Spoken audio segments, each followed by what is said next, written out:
ನಮಸ್ಕಾರ ಸ್ನೇಹಿತರೆ, I am Puneeth. Welcome to my official YouTube channel Puneeth farm. ಸ್ನೇಹಿತರೆ, general English KPSC group C ಎಕ್ಸಾಮ್ದು previous year question paper discuss ಮಾಡೋಣ. So ನಾನು complete paper discuss ಮಾಡಿದ್ವಿ. So ಆದ್ರೆ ನೀವು ಸರ್ ಜನರಲ್ ಇಂಗ್ಲಿಷ್ ಸಪರೇಟ್ ಆಗಿ ಮಾಡಿ ಅಂತ ಕೇಳಿದ್ರಿ. ಯಾಕಂದ್ರೆ ಡೀಟೇಲ್ ಆಗಿ ಅನಾಲಿಸಿಸ್ ಮಾಡೋಣ. ಇಲ್ಲಿ ಜನರಲ್ ಇಂಗ್ಲಿಷ್ ಪೇಪರ್ ಅಲ್ಲಿ ನಾನ್ ಟೆಕ್ನಿಕಲ್ ಅಲ್ಲಿ ಸ್ನೇಹಿತರೆ ವಿತೌಟ್ ಗ್ರಾಮರ್, ಓಕೆ, ಗ್ರಾಮರ್ ಇಲ್ದೆ ಹೆಂಗೆ ಮಾಡೋದು. ಸೊ ಗ್ರಾಮರ್ ಬೇಕಾಗಿಲ್ಲ ಸ್ನೇಹಿತರೆ, ಜಸ್ಟ್ ರೀಡಿಂಗ್ ಇರಬೇಕಷ್ಟೇ. ನಿಮ್ಗೆ ರೀಡಿಂಗ್ ಚೆನ್ನಾಗಿತ್ತು ಅಂದ್ರೆ ನ್ಯೂಸ್ ಪೇಪರು, ಬುಕ್ಸ್, ಇಂಗ್ಲಿಷ್ ಬಗ್ಗೆ ಜಸ್ಟ್ ರೀಡಿಂಗ್ ಇದ್ರೆ ಸಾಕು. ಹೆಂಗ್ ಸಾಲ್ವ್ ಮಾಡೋದು, ಗ್ರಾಮರ್ ನೆಸೆಸಿಟಿ ಇಲ್ಲ ಅಂದ್ರೆ 1 or 2 ಕ್ವಶನ್ಸ್ ನ ಹಾಗೆ ಬ್ಯಾಲೆನ್ಸ್ ಉಳ್ಕೋಬಹುದು. ಓಕೆ, ಸೊ ಪರವಾಗಿಲ್ಲ. ಬಟ್ ಗ್ರಾಮರ್ ಇಲ್ಲದೆ ಹೆಂಗ್ ಸಾಲ್ವ್ ಮಾಡೋದು, ಅರ್ಥೈಸ್ಕೊಳ್ಳೋದು ಹೆಂಗೆ, ಸಮ್ ಲಾಜಿಕ್ ಯೂಸ್ ಮಾಡ್ಕೊಂಡು ಹೆಂಗ್ ಸಾಲ್ವ್ ಮಾಡೋದು, ಡೀಟೇಲ್ ಆಗಿ ತಿಳ್ಕೊಳ್ಳೋಣ ಈ ಒಂದು ವಿಡಿಯೋದಲ್ಲಿ ಸ್ನೇಹಿತರೆ. ಎಲ್ಲಾ ತಿಳ್ಕೊಳ್ಳೋಣ. ಏನಂತ ತಿಳ್ಕೊಳ್ಳೋಣ, ನಮ್ಮ ಪ್ಯಾಸೇಜ್ ನ ಹೆಂಗ್ ಸಾಲ್ವ್ ಮಾಡೋದು. ಓಕೆ, ಪ್ಯಾಸೇಜ್ ಅಲ್ಲಿ ನಮ್ಗೆ 100 ಔಟ್ ಆಫ್ 100 ಮಾರ್ಕ್ಸ್ ಬರುತ್ತೆ. ಅಂದ್ರೆ 5ರಿಂದ 6 ಮಾರ್ಕ್ಸ್ ಅಥವಾ 8 ಮಾರ್ಕ್ಸ್ ಇದ್ರೆ ಕಂಪ್ಲೀಟ್ ಮಾರ್ಕ್ಸ್ ನ ಪ್ಯಾಸೇಜ್ ಅಲ್ಲಿ ನಾವು ತಗೋಬಹುದು. ಓಕೆ, 5ರಿಂದ 8 ಮಾರ್ಕ್ಸ್ ಪ್ಯಾಸೇಜ್ ಅಲ್ಲಿ ತಗೋಬಹುದು. ಮತ್ತೆ PQRS ಇದೆಯಲ್ಲ, PQRS ವೆರಿ ಇಂಪಾರ್ಟೆಂಟ್, ಇದ್ರಲ್ಲೂ ತಗೋಬಹುದು. ಮತ್ತೆ ಒಂದಷ್ಟು ಸ್ಪೆಲ್ಲಿಂಗ್ ಮಿಸ್ಟೇಕ್ಸ್ ಕೊಟ್ಟಿರ್ತಾನೆ, ಸ್ಪೆಲ್ಲಿಂಗ್ ಮಿಸ್ಟೇಕ್ ಕೊಟ್ಟಿರ್ತಾನೆ. ಸೊ ಅದ್ರಲ್ಲೂ ಕೂಡ ಈಸಿಯಾಗಿ ನಾವು ಸ್ಕೋರ್ ಮಾಡಬಹುದು. ಡೀಟೇಲ್ ಆಗಿ ಡಿಸ್ಕಸ್ ಮಾಡೋಣ. ಯಾರನ್ನ ಫಾಲೋ ಮಾಡ್ಕೋಬೇಕು ಅವ್ರು ಟೆಲಿಗ್ರಾಮ್ ಚಾನಲ್ ಫಾಲೋ ಮಾಡಬಹುದು ಸ್ನೇಹಿತರೆ. ಲಿಂಕ್ ಡಿಸ್ಕ್ರಿಪ್ಷನ್ ಬಾಕ್ಸ್ ಅಲ್ಲಿ ಇದೆ, ಅಥವಾ ಪುನೀತ್ ಫೋರಂ ಸರ್ಚ್ ಮಾಡಬೇಕು ಕೂಡ ನಿಮಗೆ ಸಿಗುತ್ತೆ. ಸೊ ಇದು ಜನರಲ್ ಇಂಗ್ಲಿಷ್ ಮಾತ್ರ group C exam previous year paper last discuss ಮಾಡಿದೆ, ಬಟ್ ಡೀಟೇಲ್ ಆಗಿಲ್ಲ. ಅದನ್ನ ಸ್ವಲ್ಪ ಡೀಟೇಲ್ ಡಿಸ್ಕಸ್ ಮಾಡೋಣ. ಸೊ ಇದಾದ್ಮೇಲೆ ನೆಕ್ಸ್ಟ್ ಇನ್ನೊಂದು ಪ್ರೀವಿಯಸ್ ಇಯರ್ ಕ್ವಶನ್ ಪೇಪರ್ ಅಲ್ಲಿ ಡೀಟೇಲ್ ಇನ್ ಜನರಲ್ ಇಂಗ್ಲಿಷ್ ತಗೊಳ್ಳೋಣ. ಪುನಃ ಅಲ್ಲೂ ಕೂಡ ಹೀಗೆ ಒಂದು 8ರಿಂದ 10 ಕ್ವಶನ್ ಪೇಪರ್ ನ ನಾವು ಡಿಸ್ಕಸ್ ಮಾಡಿಸ್ತೇವೆ. Okay, fine. ಒಂದು ನಮ್ಗೆ PUC ಲೆವೆಲ್ ಕೇಳ್ತಾನೆ ಗ್ರೂಪ್ ಸಿ ಎಕ್ಸಾಮ್, ಮತ್ತೆ ಡಿಗ್ರಿ ಲೆವೆಲ್ ಎರಡು ಇರುತ್ತೆ. ಸೊ ಎರಡು ಕೂಡ ಡಿಸ್ಕಸ್ ಮಾಡ್ತಾ ಹೋಗೋಣ.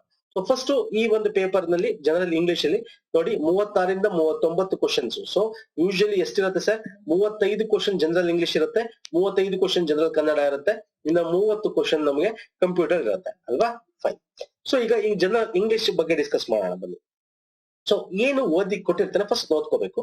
For question number 36 to 39, an idiom or phrases has been used in the sentence.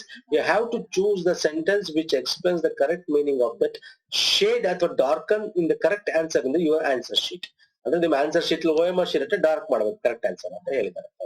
So ಇಲ್ಲಿ ಎಕ್ಸಾಂಪಲ್ ಕೊಟ್ಟಿರ್ತಾರೆ, ಅದು ನೋಡ್ಕೊಂಬೋಣ. Tejas attend karate classes once in a blue moon. So blue Moon ನ ಟಿಕ್ ಮಾಡಿದ್ದಾರೆ ಅಲ್ವಾ. What is once in a blue Moon ಅಂದ್ರೆ ಏನು ಅಂದ್ರೆ, blue Moon ಯಾವಾಗ್ಲೂ ಒಂದ್ಸಲ ಬರುತ್ತಲ್ವಾ, ಯಾವಾಗ್ಲೂ ಬ್ಲೂ ಮೂನ್ ಬರಲ್ಲ ಅಲ್ವಾ. ಸೊ ಇಲ್ಲಿ ಏನ್ ಕೇಳಿದ್ರೆ ಐಡಿಯಾ ಆಫ್ ಫೇಸಸ್ ಅಂದ್ರೆ ಅರ್ಥ ನಿಮ್ಗೆ ಒಳ ಅರ್ಥ. ಓಕೆ, ನಮ್ಮ ಕನ್ನಡದಲ್ಲಿ ಕೊಡ್ತಾನೆ ಅಲ್ವಾ, ನಮ್ಮ ಕನ್ನಡ ಗ್ರಾಮರ್ ಅಲ್ಲಿ ಕೂಡ ಆತರ ಕೊಟ್ಟಿರ್ತಾನೆ. ಒಂದು ವರ್ಡ್ ಅಥವಾ ಪದ ಕೊಟ್ಬಿಟ್ಟು, ಒಂದು ವರ್ಡ್ ಕೊಟ್ಬಿಟ್ಟು ಇದು ಒಳ ಅರ್ಥ ನಾವು ಮಾಡ್ಬೇಕು. ಸಮಾನಾರ್ಥಕ ಪದ ಅಲ್ಲ, ಒಳ ಅರ್ಥ ಇರ್ಬೇಕಿದ್ರೆ. ಸೊ ಈಗ ಫಾರ್ ಎಕ್ಸಾಂಪಲ್ ಒಂದು ಎಕ್ಸಾಂಪಲ್ ನ ಡೀಟೇಲ್ ಆಗಿ ನೋಡ್ಕೊಳ್ಳೋಣ. Tejas attends karate classes regularly. Tejas attends karate classes regularly. Tejas attends karate classes fortnightly. Tejas attend karate classes frequently but not regularly. So once in a blue moon ಯಾವಾಗ ಆಗುತ್ತೆ ಸರ್, ಯಾವಾಗ್ಲೂ ಒಂದ್ಸಲ ಬರುತ್ತೆ ಅಲ್ವಾ. ಬ್ಲೂ ಮೂನ್ ಅಂದ್ರೆ ಸರ್ ನಮ್ಮ ನೀಲಿ ಚಂದ್ರ ಅಂತ ಕರಿತೀವಿ, ಅಥವಾ ನಾವೇನೋ ಚಂದ್ರಗ್ರಹಣ ಅಂತ ಏನ್ ಕರಿತೀವಿ, ಯಾವಾಗ್ಲೂ ಒಂದ್ಸಲ ಬರೋದಲ್ವಾ.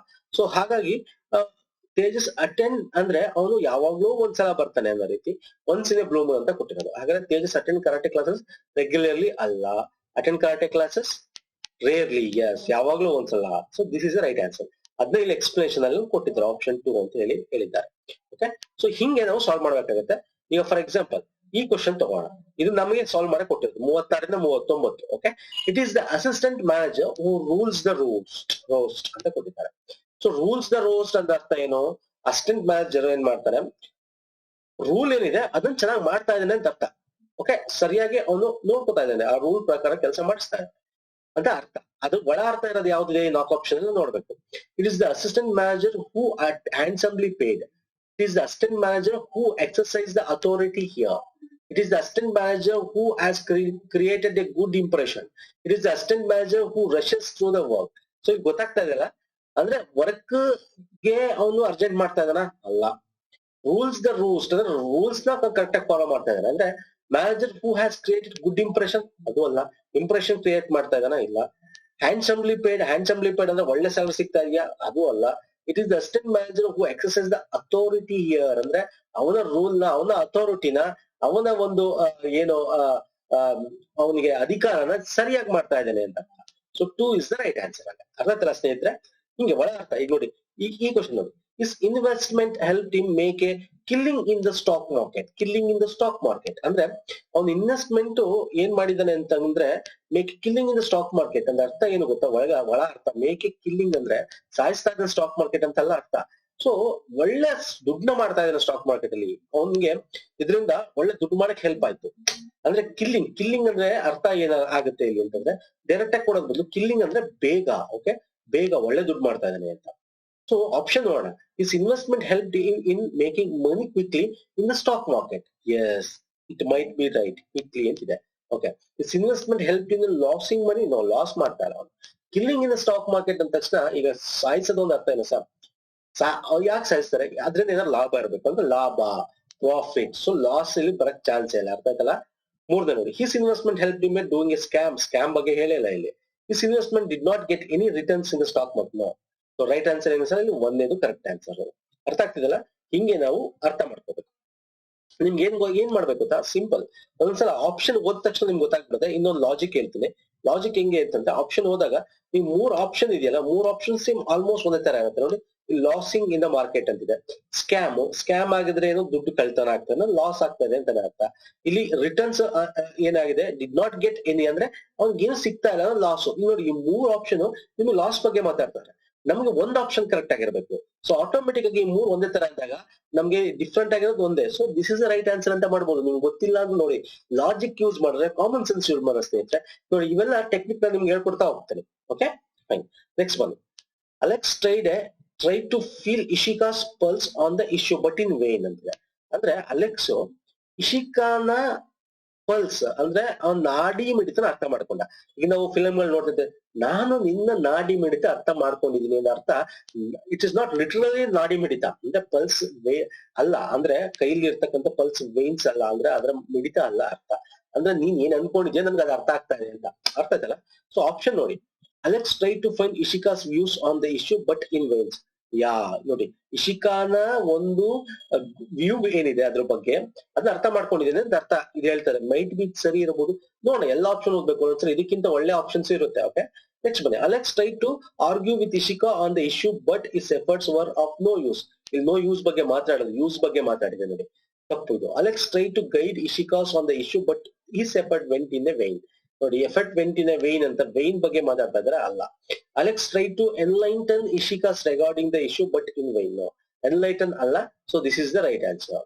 ಅವನು ಅರ್ಥ ಮಾಡ್ಕೊಂಡಿದ್ದಾನೆ ಅವಳನ್ನ ಅಂತ. ಓಕೆ ನೆಕ್ಸ್ಟ್ ಬಂದು, he may be taken to task by the authorities. Okay, by the authorities. Fine. Taken to task ಅಂತಿದೆ. Taken to task. Okay, ಅರ್ಥ ಮಾಡ್ಕೊತ ಹೋಗ್ಬೇಕು. Taken to task ಅಂತಂದ್ರೇನು? he may be taken to task by the authorities ಅಂತ. First option ನೋಡ್ಕೊಂಡ್ರೆ ನಿಮ್ಗೆ clean ಆಗಿ ಅರ್ಥ ಆಗ್ತಾ ಹೋಗುತ್ತೆ. ಫೈನ್. ಆಪ್ಷನ್ ನೋಡೋಣ ಬನ್ನಿ. he may be rewarded by the authorities. Okay, he may be tender his resignations to authority. Resignation ಬಗ್ಗೆ ಮಾತಾಡೇ ಇಲ್ಲ. he may be interested with an official job by the authorities. it might be right ಇರಬಹುದು. ನೋಡೋಣ, he may get an official reprimand from the authorities. Yes, this is the right answer. ಅಂದ್ರೆ he may be taken to task by the authorities ಅಂದ್ರೆ ಇವನ್ನ ಆ ಒಂದು task ಇರುತ್ತೆ, task ಕೊಡ್ತಾರಲ್ಲ, big boss task ಕೊಡಲ್ವಾ, ಆತರ ಇವನ್ನ ಟಾಸ್ಕ್ ತಗೊಂಡಿದ್ದಾರೆ ಅಥಾರಿಟೀಸ್ ಅಂತ. ಅದಕ್ಕೆ ಅಫಿಷಿಯಲಿ ಅಂದ್ರೆ ಟಾಸ್ಕ್ ತಗೊಂಡಿದ್ರೆ ಅಫಿಷಿಯಲಿ ತಗೊಂಡಿದ್ದಾರೆ ಅಂತ ಅರ್ಥ. ಸೊ ಇಲ್ಲಿ ರಿವಾರ್ಡ್ ಕೊಡ್ತಾ ಅನ್ನೋದಕ್ಕೆ ಚಾನ್ಸ್ ಇಲ್ಲ. ಸೊ ಆಟೋಮೆಟಿಕ್ 2 ಆಪ್ಷನ್ ಹೋಯ್ತು. ಸೊ ಇವೆರಡಲ್ಲಿ ಕನ್ಫ್ಯೂಷನ್ ಇರುತ್ತೆ. But he may get an official reprimand from the authorities ಅಂತ. ಒಂದ್ಸರಿ ಏನಾಗುತ್ತೆ ಗೊತ್ತಾ, ಈ ತರ ವರ್ಡ್ ಇಟ್ಟಿರ್ತಲ್ಲ, ನಾವು ಡಿಫಿಕಲ್ಟ್ ವರ್ಡ್ ಹಾಕಿರ್ತದಲ್ಲ most of the time. Okay ನೋಡಿ, this is also one of the common sense ಮತ್ತೆ ಲಾಜಿಕ್ ನಿಮ್ಗೆ ಹೇಳ್ಕೊಡ್ತಾ ಇದೀನಿ. ಮೋಸ್ಟ್ ಆಫ್ ದ ಟೈಮ್ ಇಂಥ ವರ್ಡ್ ಗಳಿದ್ದಾಗ this option should be the right. ಅಂದ್ರೆ ಮೋಸ್ಟ್ ಆಫ್ ದ ಟೈಮ್ ಅಂದ್ರೆ 90% ಅನ್ಕೋಬಹುದು. ಓಕೆ 90% ಈ ಆಪ್ಷನ್, ಈ ತರ ವರ್ಡ್ಸ್ ಬಂದಾಗ ಈ ತರ ಆಪ್ಷನ್ಸ್ ಕರೆಕ್ಟ್ ಆಗುತ್ತೆ. ಓಕೆ, ಇದು ನಾನು ಸಾಲ್ವ್ ಮಾಡಿರೋ ಕ್ವಶನ್ಸ್ ಪೇಪರ್ಸ್ ಅಂದ್ರೆ ಗ್ರೂಪ್ ಸಿ ಬಗ್ಗೆ ಹೇಳ್ತಾ ಇಲ್ಲ ನಾನು, ಎಲ್ಲ general English, especially banking. Okay banking. So I have seen that. Next ಬನ್ನಿ, ನೆಕ್ಸ್ಟ್ ಡೈರೆಕ್ಷನ್ಸ್ ಕೊಟ್ಟಿದೆ, ಕ್ಲೀನ್ ಆಗಿ ಓದಿದ್ನ. In question number 40 to 43, there are sentences which are divided and numbered into 3 parts and one of the parts may contain an error. Okay, ಒಂದ್ರಲ್ಲಿ error ಇದೆ ಅಂತ ಹೇಳ್ತಾ ಇದ್ದಾನೆ. Identify the error by 1, 2, 3 are given in the parts of the sentence. If there are no errors, mark for no error, shade black in the circle in the your answer sheet. ಅಂದ್ರೆ ಈ ತರ 1, 2, 3, 4 ಕೊಟ್ಟಿರ್ತಾರೆ. ಇದ್ರಲ್ಲಿ error ಇದೆಯಾ, okay, ತಪ್ಪಿದೆಯಾ ಅಂತ ಹುಡುಕ್ಬೇಕು. ತಪ್ಪಿಲ್ಲ ಅಂದ್ರೆ ನೋ ಎರರ್ ಅಂತ 4 ಆಪ್ಷನ್ ಟಿಕ್ ಮಾಡಿ. ಓಕೆ, ಸೊ ಈ ಒಂದು ಕ್ವಶನ್ ಅಲ್ಲಿ ಅವನು ಹೇಳ್ತಾನೆ ನೈದರ್ ಹಿ ನಾರ್ his team var present that day ಅಂತಿದೆ. ಸೊ ಇಲ್ಲಿ ಆಪ್ಷನ್ 3 ಇದೆಯಲ್ಲ ಇದು ತಪ್ಪು. ಯಾಕಂದ್ರೆ ಬರಲ್ಲ, ವಾಸ್ ಬರ್ಬೇಕು. ಯಾಕಂದ್ರೆ ಸಿಂಗುಲರ್. ನೈದರ್ ಹಿ ಅಂದ್ರೆ ಅವನು, ಅವರು ಅಂತಿಲ್ಲ. ಓಕೆ, ನೈದರ್ ಹಿ ನಾರ್ ಹಿಸ್ ಟೀಮ್, ಇವನ ಟೀಮು ಇರ್ಲಿಲ್ಲ ಆನ್ ದಟ್ ಡೇ ಅಂತ ಹೇಳ್ದ. ಅದಕ್ಕೆ ವರ್ಬ್ ತಪ್ಪು, ವಾಸ್ ಬರ್ಬೇಕು ಅಲ್ವಾ. ಸೊ ಇದನ್ನ ಹೆಂಗ್ ಗೊತ್ತಾಗುತ್ತೆ ಸರ್? ಸರ್ ಇದು ಗ್ರಾಮರ್ ಬೇಕು ಅಂತೇನಿಲ್ಲ, ಹೇಳಿದ ರೀಡಿಂಗ್ ಇದ್ರೆ ಸಾಕು ಅಲ್ವಾ, ಕಾಮನ್ ಸೆನ್ಸ್ ಅಲ್ವಾ. ಅವನು ಅಂತಿದ್ದಾಗ ನಾವು ಕನ್ನಡದ ಹಂಗೆ ತಾನೆ ಓದೋದು. ಕನ್ನಡದಲ್ಲಿ ಇದಕ್ಕೆಲ್ಲ ಗ್ರಾಮರ್ ಓದ್ಬೇಕಾ? ಅವನು ಮತ್ತೆ ಅವನ ಒಂದು ಸಂಘ ಏನು ವಾಸ್ ಪ್ರೆಸೆಂಟ್ ದಟ್ ಅಂದ್ರೆ ಇದ್ದರು ಅಂತ ಹೇಳ್ಬೇಕು. ಇರುತ್ತಿದ್ದ ಅಂದ್ರೆ ಇಲ್ಲಿ ಪ್ಲೂರಲ್ ಮಾಡೋ ನೆಸಿಟಿ ಇಲ್ಲ. ಅವರು ಅಂತಿದ್ದಾಗ ಪ್ಲೂರಲ್ ಆಗತ್ತೆ ಅಂತಂದ್ರೆ ಬಹುವಚನ ಆಗತ್ತೆ ಅಲ್ವಾ. ನೀವು ಈಗ ನೀನೊಬ್ಬ ಬರ್ತಿದ್ಯ ಅಂದ್ರೆ ನೀನು ಬನ್ನಿ ಅಂತ ಕರಿಬಹುದು, ನೀವು ಬನ್ನಿ ಅಂತ ಕರಿಬಹುದು. ಅದೇ ರೀತಿ ನೀವು ಬರುತ್ತಿದ್ದರೆ ಅಂತಿದ್ರೆ ನೀನು ಬರುತ್ತಿದ್ದರೆ ಅಂತ ಹೇಳಕ್ಕಾಗಲ್ಲ. ಸೊ ಅಂದ್ರೆ ನಿಮ್ಗೆ ಏನ್ ಹೇಳಕ್ ಟ್ರೈ ಮಾಡ್ತಾ ಇದೀನಿ ಅಂದ್ರೆ ವಾಸ್ ಇಲ್ಲಿ ಆಗ್ಬೇಕಾಗಿತ್ತು, ವರ್ ಅಲ್ಲ. ಈಗ ಇದು ಎಕ್ಸಾಂಪಲ್ ಅಷ್ಟೇ, ಬಿಡಿ ನಾವು ಇಲ್ಲಿ ಸಾಲ್ವ್ ಮಾಡೋಣ. Candidate must have access to good reference books, no error ಅಂತಿದೆ. ಯಾವುದು ಕರೆಕ್ಟ್ ಆನ್ಸರ್ ಇಲ್ಲಿ? ಸೊ ಇಲ್ಲಿ ಸರ್ ಕರೆಕ್ಟ್ ಆನ್ಸರ್ ಯಾವುದು ಅಂದ್ರೆ ನೋ ಎರರ್. ಎರರ್ ಇಲ್ಲ ಇದರಲ್ಲಿ. Candidate must have access to good reference books. Candidates ಇದೆ, ಬುಕ್ಸ್ ಇದೆ, ನೋ ಇಶ್ಯೂಸ್. ಮಸ್ಟ್ ಹ್ಯಾವ್ ಇದೆ, so no issues. Okay, correct ಇದೆ. ನೆಕ್ಸ್ಟ್ ಬನ್ನಿ. He spent all, okay, spent all which he had in trying to perfect his invention. ಅಂದ್ರೆ ಅರ್ಥ ಏನು? He spent all which he had in trying to perfect his invention. ಅವನು ಏನೋ ಒಂದು invention ಮಾಡ್ಬೇಕಾಗಿತ್ತಲ್ಲ, okay, ಅದಕ್ಕೆ ಎಲ್ಲ ದುಡ್ಡು ಅವನು ಅದಕ್ಕೆ ಎಲ್ಲ ಸ್ಪೆಂಡ್ ಮಾಡಿದ್ದಾನೆ, ಖರ್ಚು ಮಾಡಿದ್ದಾನೆ ಅಂತ ಅರ್ಥ. ಈ ಸ್ಪೆಂಡ್ ಅಂತ ಬರುತ್ತೆ, ಸ್ಪೆಂಟ್ ಅಲ್ಲ. ಅವನು ಇನ್ವೆನ್ಷನ್ ಮಾಡ್ಬೇಕಂದ್ರೆ ಎಲ್ಲಾನು ಮಾಡಾಗೋಗಿತ್ತು ಅಂತ ಹೇಳಕ್ಕಾಗತ್ತಾ? ಮಾಡಿದ್ದಾನೆ ಅಂತ ಹೇಳ್ಬೋದು. ಮಾಡಾಗೋಗಿದೆ ಅಂತ ಹೇಳಕ್ಕಾಗತ್ತಾ? ಅಲ್ಲ. ಸ್ಪೆಂಟ್ ಅಲ್ಲ, ಸ್ಪೆಂಡ್ ಅಂತ ಇರ್ಬೇಕಾಗಿತ್ತು ಅಲ್ವಾ sir. So this is the ತಪ್ಪು ಇಲ್ಲಿ. ಆಪ್ಷನ್ 1 ತಪ್ಪಿದೆ. ಓಕೆ, ನೆಕ್ಸ್ಟ್ ಬನ್ನಿ. He would not have made that mistake if he would have consulted the reference book. Again ಇಲ್ಲಿ ಸೊ ಇಲ್ಲಿ 3ನೇ ಆಪ್ಷನ್ ತಪ್ಪಾಗುತ್ತೆ. ಯಾಕೆ ಹೇಳಿ? He would have not made that mistake ಅಂದ್ರೆ ಅವನು ಆ ಮಿಸ್ಟೇಕ್ ಮಾಡ್ತಿರ್ಲಿಲ್ಲ. ಯಾವಾಗ ಅಂದ್ರೆ ಆ ಬುಕ್ ನ ಮೊದ್ಲೇ ಓದಿದ್ರೆ ಅಂತ ಅರ್ಥ. ಇಲ್ಲಿ ಏನಾಗಿದೆ, ವುಡ್ ಇದೆ, ಅವನು ಆ ಮಿಸ್ಟೇಕ್ ಮಾಡ್ತಿರ್ಲಿಲ್ಲ, ಆ ಬುಕ್ ನ ಅವನು ಮುಂದೆ ಓದಬೇಕಾಗಿತ್ತು ಅಂತ ಇಲ್ಲಿ ಕೊಟ್ಟಿದ್ದಾನೆ. ಸೊ ಇದು ಕುಡ್ ಆಗ್ಬೇಕು ಅಲ್ವಾ, ವುಡ್ ಅಲ್ಲ, ಕುಡ್ ಆಗ್ಬೇಕು. So option 3 is the wrong answer. ಅದಾಗ್ತಿದೆಯಲ್ಲ, ನಾನು ಆ ಮಿಸ್ಟೇಕ್ ಮಾಡ್ತಿರ್ಲಿಲ್ಲ. ಯಾವಾಗ ಮಾಡ್ತಿರ್ಲಿಲ್ಲ? ಮೊದ್ಲೇ ಆ ಬುಕ್ ನ ಅಂದ್ರೆ ಓದಿದ್ರೆ. Could, if he could have consulted the reference book ಅಂತ. ವುಡ್ ಅಂದ್ರೆ ನಾವು ಫ್ಯೂಚರ್ ಹೇಳ್ತೀವಿ, ಕುಡ್ ಅಂದ್ರೆ ಪಾಸ್ಟ್ ಹೇಳ್ತೀವಿ. ಅರ್ಥ ಆಯ್ತಲ್ಲ? ಫೈನ್. ನೆಕ್ಸ್ಟ್ ಬನ್ನಿ. Did you come by train or by bus? So ಇದು ತಪ್ಪು, ನಾನು ಇದನ್ನ ಮಾಡಿದ್ದೇನೆ ಅನ್ಸುತ್ತೆ. Did you come by train or by bus ಆಗ್ಬೇಕು ಸರ್, ಬೈ ಬಸ್ ಆಗ್ಬೇಕು. ಇದು ಗ್ರಾಮರ್ ಓದ್ಬೇಕು ಅಂತಾನೆ ಇಲ್ಲ, ನಾನು ಹೇಳ್ತಾ ಇದ್ದೀನಿ ನೋಡಿ. ಗ್ರಾಮರ್ ಹಿಂದೆ ಬಿದ್ರೆ ಸರ್ ನಿಮ್ಗೆ ಇವಾಗ ನೋಡಿ, even I am Kannada medium student, I have clear lot of exams. ನಾನು ಗ್ರಾಮರ್ ನ ಓದಿದ್ದೀನಿ ಕೂಡ. ಗ್ರಾಮರ್ ಓದು ಕೂಡ ನನಗೆ ಈ ಸಾಲ್ವ್ ಮಾಡ್ಬೇಕಾದ್ರೆ ಗ್ರಾಮರ್ ನನಗೆ ಹೆಲ್ಪೇ ಮಾಡಿಲ್ಲ. ಗ್ರಾಮರ್ ಏನ್ ಮಾಡಿದೆ, ನನಗೆ ಹೆಲ್ಪ್ ಮಾಡಿಲ್ಲ. Didn't help me. Okay, help ಮಾಡಿಲ್ಲ. ನನಗೆ ಏನ್ ಹೆಲ್ಪ್ ಮಾಡ್ತು? ಮೈ ರೀಡಿಂಗ್ ಹೆಲ್ಪ್ ಲಾಟ್. ಅಂದ್ರೆ ನಾನು ಏನು ಓದ್ಕೊಂಡ್ ಬರ್ತಾ ಇದ್ದೀನಿ, ಇಂಗ್ಲಿಷ್ ಬುಕ್ಸ್ ಗಳಾಗಿರುತ್ತೆ, ಪೇಪರ್ ಆಗಿರುತ್ತೆ, ನ್ಯೂಸ್ ಪೇಪರ್ಸ್, ಇದು ನನಗೆ ಹೆಲ್ಪ್ ಮಾಡಿದೆ. ಓಕೆ, ಅರ್ಥ ಮಾಡ್ಕೋತಾ ಹೋಗಿ. ಅದನ್ನ ನಾನು ನಿಮ್ಗೆ ಎಕ್ಸ್ಪ್ಲೇನ್ ಮಾಡ್ತೇನೆ. ಕನ್ನಡ ಮೀಡಿಯಂಗೆ ಇಂಗ್ಲಿಷ್ ಗ್ರಾಮರ್ ಅರ್ಥ ಆಗಲ್ಲ ಅಂತ ಹೇಳಿ ಸರ್, ಗ್ರಾಮರ್ ಬೇಕಾಗಿಲ್ಲ ಸರ್. Just read. ಅಥವಾ ಈ ತರ ಕ್ವಶನ್ ಪೇಪರ್ ಗಳ ಸಾಲ್ವ್ ಮಾಡಿದ್ರೆ ನಿಮ್ಗೆ ಇಂಗ್ಲಿಷ್ ಓದ್ತಾ ಇದ್ರೆ ನಿಮ್ಗೆ ಗೊತ್ತಾಗುತ್ತೆ ಯಾವ್ದು ಏನಿರ್ಬೇಕು ಏನು ಅಂತ. ಸಿಂಪಲ್ ಆಗಿರುತ್ತೆ ಗ್ರೂಪ್ಸ್ ಇಲ್ಲಿ, ತಲೆ ಕೆಡ್ಸ್ಕೊಳ್ಳೋದೇ ಬೇಕಾಗಿಲ್ಲ. ನೆಕ್ಸ್ಟ್ ಬನ್ನಿ. In the question number 44, 4 words have been given and one of those words is correctly spelled. You have to identify the word with the correct spelling and mark the correct answer in your answer sheet. ಅಂದ್ರೆ ಇಲ್ಲಿ 4 option ಕೊಟ್ಟಿದ್ದೀನಿ. ಇದರಲ್ಲಿ ಒಂದು option word ಅಂದ್ರೆ spelling mistake ಇಲ್ಲ, correct ಇದೆ. ಅದು ಯಾವ್ದು ಅಂತ ಹೇಳಬೇಕು. ಎಕ್ಸಾಂಪಲ್ ಕೊಟ್ಟಿದ್ದೇನೆ. ರಿಲೆವೆಂಟ್ ಅನ್ನೋದು ಇಲ್ಲಿ ಯಾವ್ದು ಸರಿ ಅಂದ್ರೆ 2 ಆಪ್ಷನ್ ಸರಿ. RELEVANT ರಿಲೆವೆಂಟ್ ಅಂತ ಇರ್ತಿತ್ತು. ಸೊ ಹಾಗೆ ನಮ್ಗೆ ಇಲ್ಲಿ ಸಾಲ್ವ್ ಮಾಡ್ಬೇಕು. 44 ತಿಳ್ಕೊಂಡು find the correctly spelled word. Indigenous ಎಲ್ಲ ಅದೇ ರೀತಿ ನಾವು ಏನ್ ಮಾಡೋದು, ಉಚ್ಚಾರಣೆ ಮಾಡೋದು. ಅದ್ರಲ್ಲಿ ಸ್ಪೆಲ್ಲಿಂಗ್ ಯಾವುದು, which is the right answer. So indigenous this is the right answer. INDIGENOUS. Okay sir, this is the right answer. ಹಾಗೆ 45ನೇ ಕ್ವಶನ್ಸ್ ಬನ್ನಿ. ಇಲ್ಲೇನ್ ಕೊಟ್ಟಿದ್ದಾನೆ ಅಂದ್ರೆ which can be replace by single word. ಅಂದ್ರೆ ಈ ಒಂದು ಫುಲ್ ಸೆಂಟೆನ್ಸ್ ಕೊಟ್ಟಿದ್ದಾನೆ, ಈ ಸೆಂಟೆನ್ಸ್ ನ ಒಂದು ಪದದಿಂದ ರೀಪ್ಲೇಸ್ ಮಾಡಬಹುದು, ಒಂದು ಸಿಂಗಲ್ ವರ್ಡ್ ಅಲ್ಲಿ ರೀಪ್ಲೇಸ್ ಮಾಡಬಹುದು. ಅದನ್ನ ಕರೆಕ್ಟ್ ಯಾವುದು ಅಂತ ತೋರಿಸಿ ಅಂತ ಹೇಳಿದ್ದಾರೆ. ಈಗ ಎಕ್ಸಾಂಪಲ್ ಕೊಟ್ಟಿದ್ದಾನೆ ಅವನು, a person who is able to think clearly, sensibly and logically. ಅವ್ರನ್ನ ಏನಂತ ಕರಿತೀವಿ? Okay, rationalist, optimist, pessimist, choreographer. The right answer rationalist ಅಂದ್ರೆ ಲಾಜಿಕಲಿ ಥಿಂಕ್ ಮಾಡೋನು ಅಂತ ಅರ್ಥ. ಆಪ್ಟಿಮಿಸ್ಟ್ ಅಂದ್ರೆ ಧನಾತ್ಮಕವಾಗಿ ಥಿಂಕ್ ಮಾಡೋನು, ಪೆಸಿಮಿಸ್ಟ್ ಅಂದ್ರೆ ಗುಣಾತ್ಮಕವಾಗಿ ಥಿಂಕ್ ಮಾಡೋನು ಅಂತ. So choreographer is not at all correct. So person who is able to think clearly, sensibly and logically ಅಂದ್ರೆ ಅವನ ರಾಷನಲಿಸ್ಟ್ ಅಂತ ಕರಿತೀವಿ. ನಮ್ಗೆ ಈಗ ಸಾಲ್ವ್ ಮಾಡ್ಬೇಕು 45ನೇ ಕ್ವಶನ್ ನೋಡೋಣ. Substance easily evaporated at normal temperature. ಅದನ್ನ ಏನಂತೀವಿ? Volatile, steadfast, enduring, definite. So ನಾವು ಸೈನ್ಸ್ ಅಲ್ಲಿ ಓದಿರ್ತೀವಿ ಸರ್, ಈಗ ಸೈನ್ಸ್ ಅಲ್ಲಿ ಅಥವಾ ಜಿಯೋಗ್ರಫಿ ಓದಿರ್ತೀವಿ. ಸೊ ನಾನು ಮಾಡ್ಬೇಕಾದ್ರೆ ಕ್ವಶನ್ ಸಾಲ್ವ್ ಮಾಡ್ಬೇಕಾದ್ರೆ ನಾನು ವಿಜ್ಞಾನ ಮಾಡ್ಬೇಕಾದ್ರೆ ಹೇಳ್ತಾ ಇರ್ತೀನಿ ಇಂಗ್ಲಿಷ್ ವರ್ಡ್ಗಳನ್ನ. So volatile is the right answer. ಅಂದ್ರೆ ಈಸಿಲಿ ಎವಾಪರೇಟೆಡ್ ಆಗುತ್ತಲ್ಲ, ಅಂದ್ರೆ it should be in like a flexible ಅನ್ನೋ ರೀತಿ. Okay, volatile is the correct answer. Next ಬನ್ನಿ. In question number 46, a sentence has been given in active or passive voice. ಅಂದ್ರೆ ಇಲ್ಲಿ active voice ಕೊಟ್ಟಿದ್ರೆ passive voice ಮಾಡ್ಬೇಕು, passive voice ಕೊಟ್ಟಿದ್ರೆ active voice ಮಾಡ್ಬೇಕು. ಅಂದ್ರೆ ಕರ್ತರಿ ಕರ್ಮಣಿ ಪ್ರಯೋಗ ನಾವೇನ್ ಮಾಡ್ತೀವಿ ಅಲ್ವಾ? ಕರ್ತರಿ ಒಂದು ಕೊಟ್ಟಿರ್ತಾರೆ, ಕರ್ಮಣಿ ನಾವೇನ್ ಮಾಡ್ತೀವಿ? ಅಲ್ಲಿ ಬಿಡು, ಅವನಿಂದ ಮಾಡಲ್ಪಟ್ಟಿತ್ತು, ಅವನು ಇದನ್ನು ಮಾಡಿದನು, ಅವನಿಂದ ಮಾಡಲ್ಪಟ್ಟಿತ್ತು ಅಂತೀವಿ. ಸೊ ಅದೇ ರೀತಿ ಆಕ್ಟಿವ್ ವಾಯ್ಸ್ ಪ್ಯಾಸಿವ್ ವಾಯ್ಸ್ ಮಾಡ್ಬೇಕು. ಸೊ ಇಲ್ಲಿ ಏನ್ ಮಾಡಿದ್ದೀನಿ, ಒಂದು ಕ್ವಶನ್ ಇದೆ 46ನೇದು. I promise my husband that I will cook food for him. Okay, ಇದು ಒಂದು ಪ್ಯಾಸಿವ್ ವಾಯ್ಸ್ ಇದೆ, ಆಕ್ಟಿವ್ ವಾಯ್ಸ್ ಇದೆ. ಪ್ಯಾಸಿವ್ ವಾಯ್ಸ್ ಮಾಡ್ಬೇಕು ಅಂದ್ರೆ ಅಗೇನ್ ಇಲ್ಲಿ ಏನ್ ಮಾಡ್ಬೇಕು? ದಟ್ ಅಂತ ಎಲ್ಲರೂ ಸೇರಿಸಿರ್ಬೇಕು. ದಟ್ ಅಂದ ತಕ್ಷಣ ಎಲ್ಲಾ ಕಡೆ ಇರುತ್ತೆ ದಟ್, ಬಟ್ ಅದನ್ನ ಕರೆಕ್ಟ್ ಆಗಿ ಮೀನಿಂಗ್ ಕೊಡ್ಬೇಕು. ಆಪ್ಷನ್ ನೋಡಿ, a promise was made by me to my husband. Again same ಇದು ರಿಪೀಟ್ ಆಗ್ತದೆ. That food will be cooked by me. So ಇದು ತಪ್ಪು. A food will be cooked by me was a promise I made to my husband. No, food will be cooked by me was a promise. No, ಇಲ್ಲಿ that ಇಲ್ಲ. I promised my husband that food will be cooked by me. Yes, this is the correct answer. Okay, my husband wanted a promise. No, so ಮೂರನೇದು correct answer. ಅರ್ಥ ಆಯ್ತಲ್ಲ? I promised my husband that ಅಂದ್ರೆ ಅಲ್ಪಡು, ಮಾಡಲ್ಪಟ್ಟಿತು, ನನ್ನಿಂದ ಮಾಡಲ್ಪಟ್ಟಿತು, ಮಾಡಲ್ಪಡಿತು ಅಲ್ವಾ? ಹಾಗೆ that ಇಲ್ಲೂ that ಇದೆ, but ಇಲ್ಲಿ ಸೇಮ್ ಇದೆ.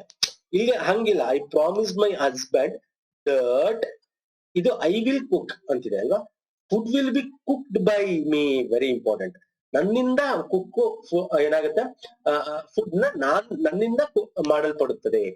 ಅಲ್ಪಡು, ಅಲ್ಪಡು ಅಂತ ಹೇಳಿದ್ರೆ by me. Okay, this is correct answer. Next ಬನ್ನಿ. In question number 47, a sentence has been given in direct or indirect speech. Okay, out of the four alternative suggestion, select the one that which has been the same sentence in the direct or given. ಅಂದ್ರೆ direct speech ಕೊಟ್ಟಿದ್ರೆ indirect ಆಗಿ ಬರೀಬೇಕು, indirect speech ಕೊಟ್ಟಿದ್ರೆ direct speech ಆಗಿ ನಾವು tick ಮಾಡಬೇಕು. Okay, 47 ನೋಡಿ. The teacher said Akbar was born in India. Okay sir, fine. The teacher said that Akbar has been born in India. ಇದು ಡೈರೆಕ್ಟ್ ಇದೆ, ಇಂಡೈರೆಕ್ಟ್ ನಾವು ನೋಡ್ಬೇಕು. Fine.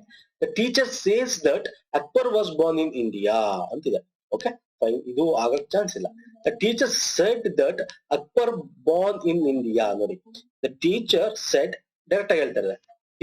ಟೀಚರು ಹೇಳ್ತಾ ಇದ್ದಾರೆ Akbar was born in India. Akbar ಇಂಡಿಯಾದಲ್ಲಿ ಹುಟ್ಟಿದ್ದಾನೆ. Okay, ಈಗ indirect ಆಗಿ ಹೇಳ್ಬೇಕು. ಅಂದ್ರೆ ಟೀಚರ್ ಹೇಳ್ತಿದ್ರು ಅಕ್ಬರ್ ಇಂಡಿಯಾದಲ್ಲಿ ಹುಟ್ಟಿದ್ದ ಅನ್ನೋದು ನಾವು ಹೇಳ್ಬೇಕು. The teacher said that Akbar have been ಇಲ್ಲಿದೆ, have been. No. Okay, the teacher says that Akbar was born in India. Says ಇದೆ ಇಲ್ಲಿ. No, the teacher said that Akbar was born in India. Yes, the teacher will say. will ಅಂದ್ರೆ ಹೇಳ್ತಾ ಮುಂದೆ ಹೇಳ್ತಾರೆ ಅನ್ನೋದಲ್ಲ. So this is the right answer. ನೋಡಿದ್ರೆ ಓದ್ತಾ ಇದ್ರೆ ಹೇಳ್ಕೊಡ್ಬೋದು ಸ್ನೇಹಿತರೆ, ತುಂಬಾ ಗ್ರಾಮರ್ ಬೇಕಾಗ ನೆಸೆಸಿಟಿ ಇಲ್ಲ. ಓಕೆ, ನೆಕ್ಸ್ಟ್ ಬನ್ನಿ. To answer question number 48, choose the word or phrase which is the synonym or nearest in the meaning in the word or phrase underlined and shade black and the corresponding circle in your answer sheet. And synonyms ಅಂತಂದ್ರೆ ಏನು ಅಂದ್ರೆ ಅದರ ಸಮಾನಾರ್ಥಕ ಪದ. Okay, ಅನಾಟೋನ್ಸ್ ಅಂತ ಬರುತ್ತೆ, ಅನೇಟೋನ್ಸ್ ಅಂತ ಬರುತ್ತೆ, ಅದು ಅದರ ವಿರುದ್ಧ. ಸಿನೋನಿಮ್ ಅಂದ್ರೆ ಅದರ ಸಮಾನಾರ್ಥಕ ಪದ. If you are in dilemma, you do not know what to do. ಅಂದ್ರೆ ಡಿಲಿಮಾ ಅಂತಂದ್ರೆ ಏನರ್ಥ ಅಂದ್ರೆ ಕನ್ಫ್ಯೂಷನ್. ಇಲ್ಲಿದೆ ಇಲ್ಲಿ ಕನ್ಫ್ಯೂಷನ್. ಸೊ ಇದು ಎಕ್ಸಾಂಪಲ್ ಕೊಟ್ಟಿದ್ದ ನಾನು. ಸೊ ನಾವಿಲ್ಲಿ ಸಾಲ್ವ್ ಮಾಡ 48 ಇದೇ ರೀತಿ ಸಾಲ್ವ್ ಮಾಡಬೇಕು. ಸಮಾನಾರ್ಥಕ ಪದ ಈ ಅಂಡರ್ಲೈನ್ ಮಾಡಿದ್ರೆ ಅದಕ್ಕೆ ಸಮಾನಾರ್ಥಕ ಪದ. ದ ಪರ್ಫಾರ್ಮೆನ್ಸ್ ವಾಸ್ ಸೂಪರ್ಲೇಟಿವ್ ಅಂದ್ರೆ ಸೂಪರ್ ಆಗಿತ್ತು ಅನ್ನೋದು, ಅಂದ್ರೆ ಒಂಥರ ಚೆನ್ನಾಗಿತ್ತು ಅನ್ನೋದು. Controlled no, excess no, greatest yes, greatest is correct. Reserved no, correct ತಪ್ಪು. ಈ ಮೂರು ಬೇರೆ ಬೇರೆ ಒಂದೇ ರೀತಿ ಮೀನಿಂಗ್ ಕೊಡ್ತವೆ. ಇದು ಬೇರೆ ಮೀನಿಂಗ್. ಗ್ರೇಟೆಸ್ಟ್ ಎಸ್ ಸೂಪರ್ಲೇಟಿವ್ ಚೆನ್ನಾಗಿತ್ತು, ತುಂಬಾ ಚೆನ್ನಾಗಿತ್ತು. Okay fine. Next one. ಇಲ್ಲಿ the question number 14 choose the word the phrases which mostly nearly the opposite meaning. ಇಲ್ಲಿ ಆಪೋಸಿಟ್ ಮೀನಿಂಗ್ ಕಂಡುಹಿಡಿಬೇಕು. ಓಕೆ ಇಲ್ಲಿ ಅಂಡರ್ಲೈನ್ ಮಾಡಿರ್ತಾರಲ್ಲ ಅದ್ರ ಆಪೋಸಿಟ್ ವಿರುದ್ಧ ಪದ ಕಂಡುಹಿಡಬೇಕು. ಇಲ್ಲಿ ಟ್ರಾನ್ಸ್ಪರೆಂಟ್ ಅಂತಿದೆ. ದ ಗ್ಲಾಸ್ ವಾಸ್ ಟ್ರಾನ್ಸ್ಪರೆಂಟ್ ಅಂದ್ರೆ ಅದು ಕ್ಲಿಯರ್ ಆಗಿದೆ ಅಂತ, ಅಂದ್ರೆ ಒಪೆಕ್ ಕಾಣಿಸದೇ ಇರೋದು ಒಪೆಕ್ ಅಂತ ಕರಿತೀವಿ. Okay this is right answer. ಇದು ಎಕ್ಸಾಂಪಲ್ ಅವ್ನು ಕೊಟ್ಟಿದ್ದಾನೆ, ಆನ್ಸರ್ ಕೊಟ್ಟಿರ್ತಾನೆ. ನಾವು ಇಲ್ಲಿ ನೋಡ್ತಾ ಹೋಗೋಣ. 49. ಈ amalgamated music and dance in a perfect way. Amalgamated music and dance ಅಂದ್ರೆ ಎರಡು ಕರೆಕ್ಟ್ ಆಗಿ ಮಾಡಿದ್ದಾನೆ ಅಂತ ಅರ್ಥ. ಸೊ ಇಲ್ಲಿ ಕರೆಕ್ಟ್ ಆಗಿ ಮಾಡಿಲ್ಲ, ಮ್ಯಾಚ್ ಆಗಿಲ್ಲ ಅಂದ್ರೆ ಏನಂತ ಕರಿತೀವಿ? Combined, separated, assimilated, joint. Separated is the right answer ಆಗ್ತೀವಿ. ಅಥವಾ ಸೆಪರೇಟೆಡ್ ಇಸ್ ದ ಕರೆಕ್ಟ್. ಅಂದ್ರೆ ಮ್ಯೂಸಿಕ್ ಡ್ಯಾನ್ಸ್ ಕರೆಕ್ಟ್ ಆಗಿ ಮಾಡಿಲ್ಲ, ಎರಡು ಸೆಪರೇಟ್ ಸಿಂಕ್ ಆಗಿಲ್ಲ ಅಂತ ಅರ್ಥ. ಓಕೆ ಯಾಕೆ ಇದು ವಿರುದ್ಧ ಪದ ಕಂಡುಹಿಡಿಯಬೇಕು. ನೆಕ್ಸ್ಟ್ ಬಂದು add a suitable given tag to the sentence which given below. Okay she wasn't in the parade dash. So ಏನು ಮುಂದಕ್ಕೆ? Is she, wasn't he, was she, does she. So right answer actually was she. ಹೇಳ್ತೀನಿ ನೋಡಿ, she ಇದೆ ಅಲ್ವಾ, so he ಅನ್ನೋದು ಇಲ್ಲಿ ತಪ್ಪಾಗುತ್ತೆ. She wasn't in the parade ಅಂದ್ರೆ ವಾಸ್ ಅಂದ್ರೆ ಪಾಸ್ಟ್ ಟೆನ್ಸ್ ಬಗ್ಗೆ ಮಾತಾಡ್ತಾ ಇದ್ದಾರೆ. So she wasn't in the parade ಅಂದ್ರೆ ಈಗ ಅವಳು ಪ್ಯಾರೇಡ್ ಅಲ್ಲಿ ಅಂದ್ರೆ ಪೇರಿಯಡ್ ಅಲ್ಲಿ ಇರ್ಲಿಲ್ಲ. ಪೇರಿಯಡ್ ಅಂತ ಕರಿತೀವಲ್ಲ, ಪೇರಿಯಡ್ ಅಲ್ಲಿ ಎಕ್ಸರ್ಸೈಸ್ ಪೇರಿಯಡ್ ಅಲ್ಲಿ ಇರ್ಲಿಲ್ಲ. ಇದ್ಲಾ ಅಂತ ಕೇಳ್ತೀವಲ್ಲ, ಇದ್ಲಾ ಅಂತ ಇನ್ನೊಂದ್ಸಲ, ಯಾಕೆ ನಮಗೂ ಒಂದ್ಸಲ ಕನ್ಫ್ಯೂಸ್ ಆಗ್ಬಿಡುತ್ತೆ. ನಾವ್ ನೋಡಿದಾಗ ಇರ್ಲಿಲ್ಲ ಅವಳು ಇರ್ಲಿಲ್ಲ, ಇದ್ಲಾ ಅಂತ ಕೇಳೋದು. ಹಾಗೆ she wasn't in the parade, was she, was she is the right answer. ಅರ್ಥದಲ್ಲ? ನೆಕ್ಸ್ಟ್ ಬನ್ನಿ. In question number 51 to 54, the question contains a paragraph of 6 sentences. The first and the 6th sentence are given in the beginning and the end, the number 1 and 6 respectively. The 4th sentence in the middle or jumbled are labeled PQRS, and you must identify the proper order of these 4 sentences and shade the black and the options that correctly identify the sequence. ಅರ್ಥ ಆಗ್ತಿದೆಯಲ್ಲ? 1 ಮತ್ತು 6 fix ಇರುತ್ತೆ. ಈ PQRS ನ jumble ಮಾಡಿದೀವಿ ಅಂದ್ರೆ mix ಮಾಡಿದೀವಿ, ಅದನ್ನ ನೀವು ಕರೆಕ್ಟ್ ಆಗಿ ಬರೀಬೇಕು. ಇಲ್ಲಿ ಅವನು ಎಕ್ಸಾಂಪಲ್ ಕೊಟ್ಟಿದ್ದಾನೆ, ಎಕ್ಸಾಂಪಲ್ ನೋಡೋದ್ ಬೇಡ, ನಾವು ಡೈರೆಕ್ಟ್ ಕ್ವಶನ್ ಹೋಗ್ಬೋಣ. ಓಕೆ ಇಲ್ಲಿ ನೋಡಿ, that this is the question. Companies are a powerful force for good ಅಂತಿದೆ. ಲಾಸ್ಟ್ ಆಪ್ಷನ್ ಇದೆ companies bill 2019 is thus a mean to address issues of corporate governance and ensure that companies are accountable for their financial performance and social impact ಅಂತಿದೆ. So ಇದೆರಡು same position ಇರ್ತವೆ. So ಇಲ್ಲಿ ಮಧ್ಯ jumble ಆಗಿದೆ. ನಾವ್ ಏನ್ ಮಾಡ್ಬೇಕು ಅಂದ್ರೆ ಸಿಂಪಲ್ ಸರ್, ಫಸ್ಟ್ ಈ ಓದಿ ಇದು ಯಾವ್ದ್ರ ಬಗ್ಗೆ, ಈ ಒಂದು ಪ್ಯಾಸೇಜ್ ಒಂದ್ಸಲ ಬೇಕಾದ್ರೆ ಓದ್ಕೊಂಡ್ಬಿಡ್ಬಿಡಿ. ಹೆಂಗಿದೆ ಹಂಗೆ ಓದ್ಕೊಂಡ್ಬಿಡ್ಬಿಡಿ, ನಿಮ್ಗೆ ಗೊತ್ತಾಗುತ್ತೆ ಇದು ಯಾವ್ದ್ರ ಬಗ್ಗೆ ಹೇಳ್ತಾ ಇದೆ, ಈ ಪ್ಯಾಸೇಜ್ ನ ಕಂಟೆಂಟ್ ಏನು ಅಂತ ಗೊತ್ತಾಗ್ಬಿಡುತ್ತೆ. ಸಿಂಪಲ್. ಟೈಮ್ ಇಲ್ವಾ? ಟೈಮ್ ಇದ್ರೆ ಹಂಗ, ಟೈಮ್ ಇಲ್ವಾ? ಸಿಂಪಲ್ ಆಗ ಏನ್ ಮಾಡಿ, ಮೊದಲನೇ ಆಪ್ಷನ್ ಕೊನೆ ಆಪ್ಷನ್ ಓದಿ. ಓಕೆ ಇದು ಕಂಪ್ನಿ ಬಿಲ್ ಬಗ್ಗೆ ಮಾತಾಡ್ತಾರೆ, ಕಂಪ್ನಿ ಇರೋ ಒಂದು ಇದ್ರ ಬಗ್ಗೆ ಮಾತಾಡ್ತಾರೆ ಅಂತ ಗೊತ್ತಾಗುತ್ತೆ. ಸೊ ಈ ಫಸ್ಟ್ ಆಪ್ಷನ್ ಫಿಕ್ಸ್ಡ್, ಇದಕ್ಕೆ ಯಾವ್ದು ಕನೆಕ್ಟ್ ಆಗುತ್ತೆ ಅನ್ನೋದು ನೋಡ್ಕೊಂಬಿಡಿ. ಸರ್ ನಮ್ಗೆ ಅಗೂ ಗೊತ್ತಾಗ್ತಾ ಅಲ್ವಾ? ಸಿಂಪಲ್. ಈ ಆಪ್ಷನ್ ಮೆಥಡ್ ಬಂದ್ಬಿಡಿ. ಆಪ್ಷನ್ ಮೆಥಡ್ ಏನಾಗುತ್ತೆ ಅಂದ್ರೆ ಫಸ್ಟ್ ಆಪ್ಷನ್ ಓದಿ, ಅಂದ್ರೆ ಫಿಕ್ಸ್ಡ್ ಅಲ್ವಾ, ಮೊದಲನೇದು ಓದಿ. ನೆಕ್ಸ್ಟ್ ಎಸ್ ಕೊಟ್ಟಿದ್ದಾನೆ, ಇದನ್ನ ಕಂಪೇರ್ ಮಾಡಿ. ಇದು ಸರಿಯಾಗಿ ಕೂತ್ಕೋತಾ ಇದೆ ಅಂದ್ರೆ ಫೈನ್, ಇದು ಸರಿಯಾಗಿ ಕೂತ್ಕೋತಿಲ್ಲ ಅಂದ್ರೆ ನೆಕ್ಸ್ಟ್ ಆಪ್ಷನ್ ಚೆಕ್ ಮಾಡಿ. ಸೊ ಅವಾಗ ಏನಾಗುತ್ತೆ ನಿಮ್ಗೆ ಇನ್ನೂ ಈಸಿ ಆಗುತ್ತೆ. ಸೊ ಇಲ್ಲಿ ಈಗ ಏನ್ ಮಾಡೋಣ ಅಂದ್ರೆ ಆಪ್ಷನ್ ಮೆಥಡ್ ಅಲ್ಲಿ ಮಾಡಿ. ಈಗ ನೋಡಿ, companies are a powerful force for good ಅಂತಿದೆ. ಓಕೆ ಈಗ ನಾನೇನ್ ಮಾಡ್ತೀನಿ, ಆಪ್ಷನ್ 1 ಎಸ್ ಮತ್ತೆ ಕ್ಯೂ ಎರಡು ಚೆಕ್ ಮಾಡಿದ್ರೆ ಗೊತ್ತಾಗ್ಬಿಡುತ್ತೆ. ಈಗ ನೋಡಿ, companies are a powerful force for good, they provide jobs, boost economies and set social environment development. S ಇದು ಕರೆಕ್ಟ್ ಆಗ್ತಾ ಇದೆ, ಕರೆಕ್ಟ್ ಆಗ್ತಾ ಇದೆ. ಬಟ್ ಎಸ್ ಆದ್ಮೇಲೆ ಕ್ಯೂ ಇದೆಯಾ ನೋಡ್ತೀನಿ. However, they can also cause serious problems with their irresponsible behavior. S ಇದು match ಆಗ್ತಾ ಇದೆ. ಎಸ್ ಆದ್ಮೇಲೆ ಕ್ಯೂ ಮ್ಯಾಚ್ ಆಗ್ತಾ ಇದೆ. ಅಂದ್ರೆ ಕಂಪನಿ ಒಂದು ಪವರ್ಫುಲ್ ಫೋರ್ಸ್ ಅದು. ಓಕೆ ಜಾಬ್ ಕೊಡುತ್ತೆ, ಎಕಾನಮಿ ಡೆವಲಪ್ಮೆಂಟ್ ಮಾಡುತ್ತೆ, ಜೊತೆಗೆ ಅಲ್ಲಿ ಪ್ರಾಬ್ಲಮ್ ಕೂಡ ಇರುತ್ತೆ, ಇರ್ರೆಸ್ಪಾನ್ಸಿಬಲ್ ಬಿಹೇವಿಯರ್ ಕೂಡ ಇರುತ್ತೆ ಅಂತ ಹೇಳ್ತಾ ಇದೆ ಕ್ಯೂ ಆಪ್ಷನ್. ಎಸ್ ಆಮೇಲೆ ಏನಿದೆ, ಪಿ ಇದೆ, voluntary measures such as courts. ನೋಡಿ ಕ್ಯೂ ಆದ್ಮೇಲೆ ಪಿ ಇದೆ, ಮ್ಯಾಚ್ ಆಗ್ತಾ ಇಲ್ಲ. ಕ್ಯೂ ಆದ್ಮೇಲೆ ಪಿ ಇದೆ, ಮ್ಯಾಚ್ ಆಗ್ತಾ ಇಲ್ಲ. Fine. So automatically this is ತಪ್ಪು. ಓಕೆ ಇದಾದ್ಮೇಲೆ ನಮ್ಗೆ ಕರೆಕ್ಟ್ ಮ್ಯಾಚ್ ಆಗ್ಬೇಕು. ಏನ್ ಮ್ಯಾಚ್ ಆಗ್ಬೇಕು? ಪಿ ಬದಲು ಬೇರೆ ಯಾವ್ದೇ ಆಪ್ಷನ್ ಇರೋದು ಇದೊಂದೇ. ಇದನ್ನ ಚೆಕ್ ಮಾಡಿ. There are several instance of companies undermining workers rights and damaging the environment. Yes ನೋಡಿ, ಏನಕ್ಕೆ ಅಂದ್ರೆ ಬಿಹೇವಿಯರಲ್ ಪ್ರಾಬ್ಲಮ್ ಇದೆ. ಏನಕ್ಕೆ ಪ್ರಾಬ್ಲಮ್ ಅಂದ್ರೆ ಅಂದ್ರೆ workers right and damaging the environment ಮಾಡ್ತಾ ಇರ್ತಾರೆ ಕೆಲಸ ಮಾಡೋರು. ಸೊ ಇದಾದ್ಮೇಲೆ voluntary measures such as sports of the conduct have failed to address the issues and deliver the changes. R ಆದ್ಮೇಲೆ ಪಿ ಬರ್ಬೇಕು ಅಲ್ವಾ. ಈಗ ನೋಡಿ, ಈಗ ಲಾಸ್ಟ್ ಆಪ್ಷನ್ ಚೆಕ್ ಮಾಡಿ, ದ ಕಂಪನಿ ಬಿಲ್ 2010 ನೋಡಿ, ಇದು ಬರಕ್ಕಿಂತ ಬಿಲ್ ಅದಕ್ಕೆ ಏನ್ ಮಾಡಿದ್ದಾರೆ ನೋಡಿ, ಏನು ಅಂದ್ರೆ ವಾಲಂಟರಿ ಮೆಜರ್ಸ್ ಇಲ್ಲ ಅಲ್ಲಿ, ಒಂದು ರೀತಿಯಾದ ಕೋಡ್ ಆಫ್ ಕಂಡಕ್ಟ್ ಇಲ್ಲ. ಕೋಡ್ ಆಫ್ ಕಂಡಕ್ಟ್ ಇಲ್ಲ ಅಂದ್ರೆ ಒಂದು ಪ್ರೊಸೀಜರ್ ಇಲ್ಲ. ಅದಕ್ಕೆ ಏನ್ ಮಾಡಿದ್ದಾರೆ, the company bill 2019 is thus a means of address issue ಅಂದ್ರೆ ಒಂದು ಬಿಲ್ ತಗೊಂಡ್ಬಂದಿದ್ದಾರೆ, ಆಕ್ಟ್ ನ ತಂದಿದ್ದಾರೆ ಅಂತ ಹೇಳ್ತಾ ಇದ್ದಾರೆ. ಸೊ ಇಂಥದ್ದು ಯಾವ್ದು ಇರಬೇಕು ಸರ್, ಪಿ ಇರಬೇಕು. ಇದು 6 ಫಿಕ್ಸ್ಡ್ ಅಲ್ವಾ, ಆರ್ನೇದು ಫಿಕ್ಸ್ಡ್, ಇದರಿಂದ ಪಿ ಇರಬೇಕು. ಸೊ ನೋಡಿದ್ರ, ನೀವ್ ಏನು ಮಾಡೋದ್ ಬೇಕಾಗಿಲ್ಲ, ಒಂದೇದಾದ್ಮೇಲೆ ಯಾವ್ದು ಇರಬೇಕು ಅಂತ ಕಂಡಿಡ್ಕೊಂಬಿಡಿ ಸಾಕು. ಈ ಕೊನೆದ್ರದ್ ಹಿಂದೆ ಯಾವ್ದು ಇರಬೇಕು ಅಂತ ಕಂಡಿಡ್ಕೊಂಬಿಡಿ ಸಾಕು. ಇಷ್ಟು ಮಾಡಿದ್ರೆ ಗೊತ್ತಾಗುತ್ತೆ. ಈಗ ನಾವು ಎಸ್ ಮತ್ತೆ ಕ್ಯೂ ಕರೆಕ್ಟ್ ಆಗಿತ್ತು, ಇದು ಬಟ್ ಪಿ ಮತ್ತೆ ಆರ್ ತಪ್ಪಿದೆ ಅಂತ ಗೊತ್ತಾದ್ಮೇಲೆ ಇಲ್ಲಿ ಹಿಂದೆ ಬಂದ್ರೆ ಇಲ್ಲಿ ನೋಡಿ ಎಸ್ ಕ್ಯೂ ಆರ್ ಪಿ ಇದೆ. ಸೊ ಕಣ್ಣು ಮುಚ್ಕೊಂಡು ಇದನ್ನ ಟಿಕ್ ಮಾಡ್ಬಿಡ್ಬೋದು, ಇನ್ ಬೇರೆ ಚೆಕ್ ಮಾಡಕ್ ನೆಸಿಟಿ ಇಲ್ಲ. ಅರ್ಥ ಆಗ್ತಿದಲ್ಲ. ಈಗ ನೋಡಿ ಎರಡನೇದು ಒಂದ್ಸಲ ಇನ್ನೊಂದು ಕ್ವಶನ್ ಇದೆಯಲ್ಲ, ಇದನ್ನ ಚೆಕ್ ಮಾಡಿ, ನಿಮ್ಗೆ ಗೊತ್ತಾಗ್ತಾ ಹೋಗುತ್ತೆ.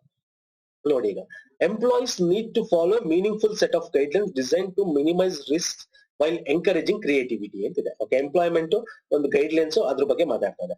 R option, if all goes well the natural leaders will emerge to move the nation forward.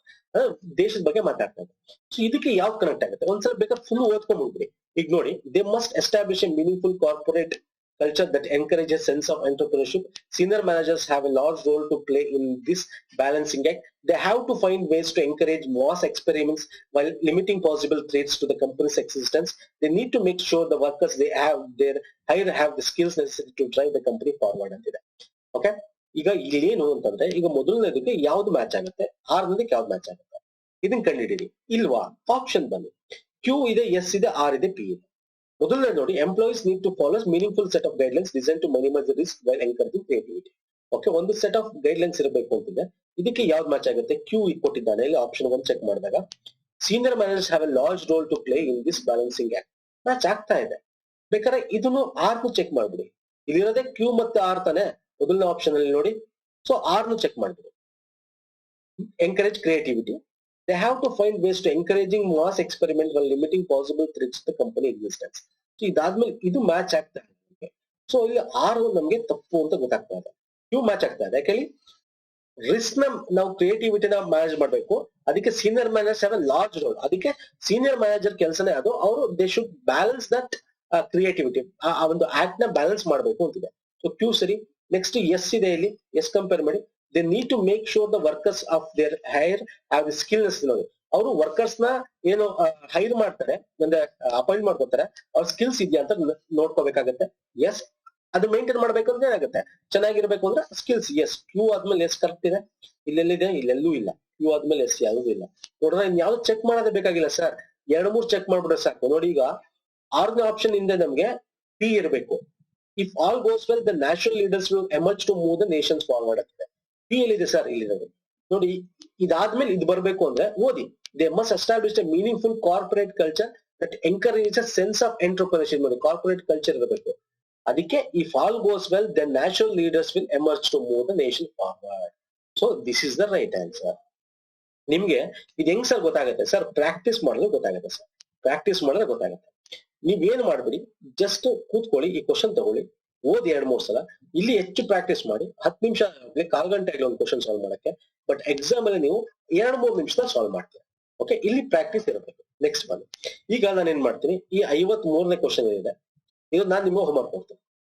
54ನೇ question ಇದೆ, ಇದು ಕೂಡ ಹೋಮ್ವರ್ಕ್ ಕೊಡ್ತೀನಿ. ಈಗ 2 ಸಾಲ್ವ್ ಮಾಡಿದ್ದೀನಿ, ಇದೆರಡು ನಿಮ್ಗೆ ಹೋಮ್ವರ್ಕ್ ಕೊಟ್ಟಿದ್ದೀನಿ. ಯಾವ ಆಪ್ಷನ್ ಕರೆಕ್ಟ್? 53 ನೀವೇನ್ ಮಾಡ್ಬೇಕು ಕಮೆಂಟ್ ಸೆಕ್ಷನ್ 53ಕ್ಕೆ ಯಾವ ಆಪ್ಷನ್ ಕರೆಕ್ಟ್ ಸರಿ ಇದ್ರೆ ನಾನು ನಿಮ್ಗೆ ಹಾರ್ಟ್ ಸಿಂಬಲ್ ಕೊಟ್ಟಿರ್ತೀನಿ, ಲೈಕ್ ಮಾಡಿರ್ತೀನಿ. ಓಕೆ, 53ಗೆ ಯಾವ್ದು, 54ಕ್ಕೆ ಯಾವ್ದು ಸರ್, ಇದು ನೀವು ಸಾಲ್ವ್ ಮಾಡಿ ಸ್ಕ್ರೀನ್ ಶಾಟ್ ತಗೊಳ್ಳಿ. ಓಕೆ, ನೀವು ಇದನ್ನ ಸಾಲ್ವ್ ಮಾಡಿ ಕಮೆಂಟ್ ಸೆಕ್ಷನ್ ತಿಳಿಸಿ ಸ್ನೇಹಿತರೆ. ನೆಕ್ಸ್ಟ್ ಬರ್ತೀನಿ ನಾನು. ಇಲ್ಲಿ ಏನಿದೆ ಅಂದ್ರೆ, for question number 55 to 57 a passage has been given. That passage, same of the words have been left out. You have to read the passage, try to understand what is it about, then fill the blanks which. Okay, ಇಲ್ಲಿ ಏನ್ ಹೇಳಿದಾನೆ ಅಂದ್ರೆ, ಒಂದು passage ಕೊಟ್ಟಿದ್ದಾನೆ sir, ಇದು ಯಾವ್ದ್ರ ಬಗ್ಗೆ ಅಂತ ಓದಿ ಅಂತ ಹೇಳಿದಾನೆ. ಇಲ್ಲಿ ಫಿಲ್ಲಿಂಗ್ ದ ಬ್ಯಾಂಕ್ಸ್ ಗೆ ಇಲ್ಲಿರ್ತಕ್ಕಂಥದ್ದನ್ನ ನೀವು ಆಪ್ಷನ್ ಹಾಕಿ ಅಂತ ಹೇಳಿದ್ದಾರೆ. ಸರ್ ಇದು ಹೆಂಗ್ ಸಿಂಪಲ್ ಸರ್, ಇದ್ರಲ್ಲಿ ನೀವು ಆರಾಮಾಗಿ 55, 56, 57 3 ಮಾರ್ಕ್ಸ್ ಆರಾಮಾಗಿ ತಗೊಂಡ್ಬೋದು. ಹೆಂಗೆ ಸರ್, ಚಿಕ್ಕ ಪ್ಯಾಸೇಜ್, ಇಲ್ಲಿ ಏನ್ ಮಾಡ್ಬೇಕು ಅಂದ್ರೆ 2 ಕೆಲಸ ನೀವು ಮಾಡ್ಬೇಕು. ಸುಮ್ಮನೆ ಓದ್ಕೊಂಡು ಹೋಗಿ. ಯಾಕೆ ಈಗ ಡ್ಯಾಶ್ ಇದೆಯಲ್ಲ, ಡ್ಯಾಶ್ ಬಿಟ್ಟಾಕಿ ಹಂಗೆ ಓದ್ಕೊಂಡು ಹೋಗಿ. ಇದು ಯಾವ್ದ್ರ ಬಗ್ಗೆ ಹೇಳ್ತಾ ಇದೆ, ಇದು ಪಾಸ್ಟ್ ಟೆನ್ಸ್, ಪ್ರೆಸೆಂಟ್ ಟೆನ್ಸ್ ಬಗ್ಗೆನಾ ಅಥವಾ ಫ್ಯೂಚರ್ ಟೆನ್ಸ್ ಬಗ್ಗೆ ಇದೆಯಾ, ಇಷ್ಟು ತಿಳ್ಕೊಳ್ಳಿ ಸರ್. ಫಾರ್ ಎಕ್ಸಾಂಪಲ್, ಯಾಕಂದ್ರೆ ಇದು ಸೈನ್ಸ್ ಬಗ್ಗೆ ಇದ್ರೆ ನೀವು ಇಲ್ಲಿ ಸೈನ್ಸ್ ರಿಲೇಟೆಡ್ ವರ್ಡ್ ನ ಟಿಕ್ ಮಾಡ್ಬೇಕಾಗತ್ತೆ, ಎತ್ಕೋಬೇಕಾಗತ್ತೆ. ಇದು ಸೋಷಿಯಲ್ ಬಗ್ಗೆ ಇದ್ರೆ ಸಮಾಜದ ಬಗ್ಗೆ ಇದ್ರೆ ಸಮಾಜದ ಬಗ್ಗೆ, ಮ್ಯಾಥಮೆಟಿಕ್ಸ್ ಬಗ್ಗೆ ಇದ್ರೆ ಮ್ಯಾಥಮೆಟಿಕ್ಸ್ ವರ್ಡ್ಸ್ ಗಳನ್ನ ತಗೋಬೇಕಾಗತ್ತೆ. ಇಷ್ಟೇ ನೋಡ್ಬೇಕಾಗಿರೋದು. ಈಗ for example, literature is A through which a person conveys his ideas towards or protests different norms of society. The words that deal with the moral issues are of particular importance in literature. They are written with a particular purpose. ಇಲ್ಲಿ ಅಂದ್ರೆ literature ಬಗ್ಗೆ ಮಾತಾಡ್ತಾ ಇದ್ದಾರೆ, ಸಾಹಿತ್ಯದ ಬಗ್ಗೆ, ಒಬ್ಬ ಕವಿ ಬಗ್ಗೆ, ಸೊಸೈಟಿ ಬಗ್ಗೆ ಏನಿರಬೇಕು, ಹೆಂಗ್ ಬರೀಬೇಕು, ಏನು ಅದ್ರ ಬಗ್ಗೆ ಮಾತಾಡ್ತಾ ಇದ್ದಾರೆ. ಸೊ ಒಂದು ಕಲೆ ಬಗ್ಗೆ ಅಂತ ಅನ್ಕೊಳ್ಳಿ. ಓಕೆ, ನೋಡಿ, what is the correct answer of the blank 55? Select from given option. Literature is a base, medium, source, subject. ಏನದು ಒಂದು ಸಾಹಿತ್ಯ ಅಂತಕ್ಕಂಥದ್ದು is a dash through which a person conveys, ಅಂದ್ರೆ ಅದ್ರ ಮುಖಾಂತರ ಪರ್ಸನ್ ಏನ್ ಮಾಡ್ಬೋದು ಅನ್ನೋ ಒಂದು ಥಾಟ್ ಕನ್ವೆ ಮಾಡ್ಬೋದು ಅಂತ ಹೇಳ್ತಾನೆ. ಸೊ ಇಟ್ ಈಸ್ ಎ ಏನಾಗ್ಬೇಕಿಲ್ಲಿ, ಇಲ್ಲಿ ಏನಾಗ್ಬೇಕಿಲ್ಲಿ, so it is a medium, ಒಂದು ಮೀಡಿಯಂ ಆಗಿರ್ಬೇಕದು. Is a medium through which. Okay, this is the right answer. Next ಬನ್ನಿ, what is the correct answer for the given below? 56. Okay, conveys is ideas towards or protest dash different norms of society. Protest against different norm of the society na, or different norm of the society na, in or off. ಇಲ್ಲಿ ನೋಡಿ, his ideas towards or protest dash different norms of the society. Protest ಏನ್ ಮಾಡ್ಬೇಕು sir?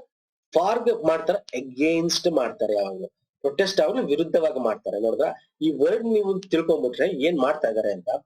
So ಈ dash ಇರುತ್ತಲ್ಲ, dash ಮುಂದ್ಗಡೆ ಹಿಂದ್ಗಡೆ ಪದಗಳು ನೀವು ಅರ್ಥ ಮಾಡ್ಕೊಂಡ್ರೆ ಯಾವ ವರ್ಡ್ ಕೂತ್ಕೋಬಹುದು ಅಂತ ಗೊತ್ತಾಗುತ್ತೆ. ಓಕೆ, ಪ್ರೊಟೆಸ್ಟ್ ವಿರುದ್ಧ, against is the right answer. Okay, ಗೊತ್ತಾಯ್ತಲ್ಲ. ನೆಕ್ಸ್ಟ್ 57 ನೋಡ್ಕೊಂಡು ಇಲ್ಲಿ ಈ ಡ್ಯಾಶ್ ಬಗ್ಗೆ. Okay, the words that deals with the moral issues are particular importance in the literature. ಹೌದು, they are written with the particular purpose in dash ಅಂತಿದೆ. So ಅದನ್ನ ಯಾವ purpose ಗೋಸ್ಕರ ನಾವು ಬರಿತೀವಿ ಅಂತ ಹೇಳಿ. Okay, all purpose in all, purpose in hand, purpose in mind. Yes sir, purpose in mind. Okay, they are written with the particular purpose in mind. ನಾವು ಒಂದು ಮೈಂಡ್ ಅಲ್ಲಿ ಒಂದು ಪರ್ಪಸ್ ಇಟ್ಕೊಂಡು ಬರೀತೀವಿ ನಮ್ಮ ಒಂದು ಮೈಂಡ್ ಅಲ್ಲಿ ಅಂತ. So this is the right answer. ಅರ್ಥ ಆಯ್ತಲ್ಲ? ಓಕೆ, ನೆಕ್ಸ್ಟ್ ಬನ್ನಿ 58. Match the following sentence with the figure of speech used in the sentence. ಇದು ಫಿಗರ್ ಆಫ್ ಸ್ಪೀಚ್ ಬಗ್ಗೆ ನೀವು ತಿಳ್ಕೊಬೇಕು. ಇದು ಗ್ರಾಮರ್. ನೋಡಿ, ಇದು ಗೊತ್ತಿಲ್ಲ ಅಂದ್ರೆ ಬಿಟ್ಟಾಕಿ. ಬಟ್ ನಾನು ಲಾಸ್ಟ್ ಟೈಮ್ ಹೇಳಿದ್ದೆ ಇದ್ರ ಬಗ್ಗೆ. ಮೆಟಾಫರ್, ಸಿಮಿಲಿ ಮತ್ತು ಆಕ್ಸಿಮೋನ್, ಹೈಪರ್ಬೋಲ್ ಅಂತೆಲ್ಲ ಇರುತ್ತೆ. ಸೊ ಇದನ್ನ ಸಿಂಪಲ್ ಆಗಿ ನಾನು ನಿಮ್ಗೆ ಇಲ್ಲಿ ಲಿಸ್ಟ್ ಕೊಟ್ಟಿದ್ದೀನಿ. ಇಲ್ಲಿ ನೋಡಿ, ಈಗ ಮೆಟಾಫೋರ್ ಅಂದ್ರೆ ಏನಿಲ್ಲ, ಜಾನ್ ಇಸ್ ಎ ಗೋಟ್ ಅಂತಕ್ಕಂಥ, ಅಂದ್ರೆ metaphor is concept based on analogy based on metaphorical meaning, ಅಂದ್ರೆ ಒಳ ಅರ್ಥ. ಈಗ ಜಾನ್ ಅನ್ನೋನ್ನ ಗೋಟು ಅಂತಾನೆ ಡೈರೆಕ್ಟ್ ಆಗಿ ಹೇಳ್ತಾ ಇದೀವಿ ನಾವು. ಅಲಂಕಾರ ಹೇಳಲ್ವಾ ಸರ್? ಅಲಂಕಾರದಲ್ಲಿ ನಾವು ಹೇಳಲ್ವಾ, ಅಲಂಕಾರದಲ್ಲಿ ಕಂಪೇರ್ ಮಾಡಿ ಹೇಳ್ತೀವಿ ಅಲ್ವಾ, ಇದು ಅವನು, ಅದು ಇದು ಅಂತೆಲ್ಲ ನಾವು ಕಂಪೇರ್ ಮಾಡ್ತೀವಲ್ಲ. ಸೊ ಹಾಗೆ. ಓಕೆ, ಇಲ್ಲಿ ನೋಡಿ, ಈಗ ಸ್ಮೈಲ್ ಅಥವಾ ಸಿಂಬಲ್ ಅಂದ್ರೆ when dissolving like A soap in a water, ಅದ್ರೊಳಗೆ ಅದೇ ಆಗಿದೆ ಅಂತ ಹೇಳ್ತಕ್ಕಂಥದ್ದು. ಸೊ ಈಗ ಇಲ್ಲಿ ಸೆಂಟೆನ್ಸ್ ಕೊಟ್ಟಿರ್ತಾನೆ, ನಾವೇನ್ ಮಾಡ್ಬೇಕು ಅಂದ್ರೆ ಇದು ಯಾವ್ದು ಅಂತ ಹೇಳ್ಬೇಕು. ಸಿ, ನಾನು ತುಂಬಾ ತಲೆ ತಿನ್ನಕ್ ಹೋಗಲ್ಲ. ಈಗ ಫಾರ್ ಎಕ್ಸಾಂಪಲ್, ಈ ಮೆಟಾಫರ್ ಅಂದ್ರೆ ಏನು ಸರ್? ಜಾನ್ ಇಸ್ ಎ ಗೋಟ್ ಅಂತಿದೆ ಅಲ್ವಾ. ಸೊ ಯಾವ್ದು ಇಲ್ಲಿ ಮ್ಯಾಚ್ ಆಗುತ್ತೆ? ಸೊ ಮೆಟಾಫರ್ ನಿಮ್ಗೆ ಇಲ್ಲಿ ಮ್ಯಾಚ್ ಆಗೋದು America is a melting pot ಅಂತಕ್ಕಂಥದ್ದು. America is a melting pot, ಅದೇ ಮೆಲ್ಟಿಂಗ್ ಪಾಯಿಂಟ್ ಆಗಿದೆ ಅಮೆರಿಕ ಅಂತ. ಸೊ ಬಿಗೆ 1 ಇರ್ಬೇಕು. ಎಲ್ಲಿದೆ ಸರ್ ಬಿಗೆ 1? ಇಲ್ಲಿದೆ, ಇಲ್ಲಿದೆ. ಓಕೆ, ಸೊ ಇಲ್ಲಿ he is an innocent as a lamb. Innocent as a lamb ಬಂದೇನು, ವೆನ್ ಡಿಸಾಲ್ವಿಂಗ್ ಲೈಕ್, ಅದಕ್ಕೆ ಕಂಪೇರ್ ಮಾಡಿ ಹೇಳ್ತೇವಲ್ಲ, ಸೋಪ್ ಇನ್ ವಾಟರ್ ಅಂತ. ಸೊ ಹಂಗಾರೆ ಇದೇನಾಗುತ್ತೆ, ಸಿಮಲಿ ಅಥವಾ ಸ್ಮೈಲ್ ಅಂತ ಹೇಳ್ತಾ. ಇಲ್ಲಿ 2 ಇದೆ, ಹೇಗೆ ಸೆಕೆಂಡ್ 1 ಆಗ್ಬೇಕು.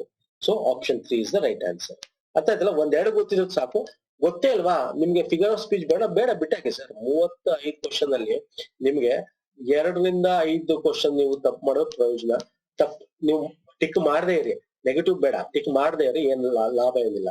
35ಕ್ಕೆ 30 ತಗೊಂಡು that's a very very big score ಆಗುತ್ತೆ. ವೆರಿ ವೆರಿ ಬಿಗ್ ಸ್ಕೋರ್ ಆಗುತ್ತೆ, I am telling you. Okay, next ಬನ್ನಿ. Next passage. ಇದು ಸಿಂಪಲ್ ಟ್ರಿಕ್ ಹೇಳ್ಕೊಡ್ತೀನಿ. ಪ್ಯಾಸೇಜ್ ಅಲ್ಲಿ ಏನ್ ಮಾಡ್ಬೇಕು? ಓಕೆ, 59 ರಿಂದ 64 ಒಂದು ಪ್ಯಾಸೇಜ್ ಇದೆ. ನೆಕ್ಸ್ಟ್ ಪ್ಯಾಸೇಜ್ ಕೂಡ ಇದೆ. ಎಷ್ಟು 64 ತನಕ 2 ಪ್ಯಾಸೇಜ್ ಕೊಟ್ಟಿದ್ದಾರೆ. ಸೊ 2 ಪ್ಯಾಸೇಜ್ ಬಗ್ಗೆ ತಿಳ್ಕೊಳ್ಳೋಣ. Fine sir? ಓಕೆ, ಈಗ ಪ್ಯಾಸೇಜ್ ಓದ್ಬೇಕಾದ್ರೆ ಏನಿಲ್ಲ, ಫಸ್ಟ್ ನೀವು ಕ್ವಶನ್ಸ್ ಓದ್ಕೋಬೇಕು.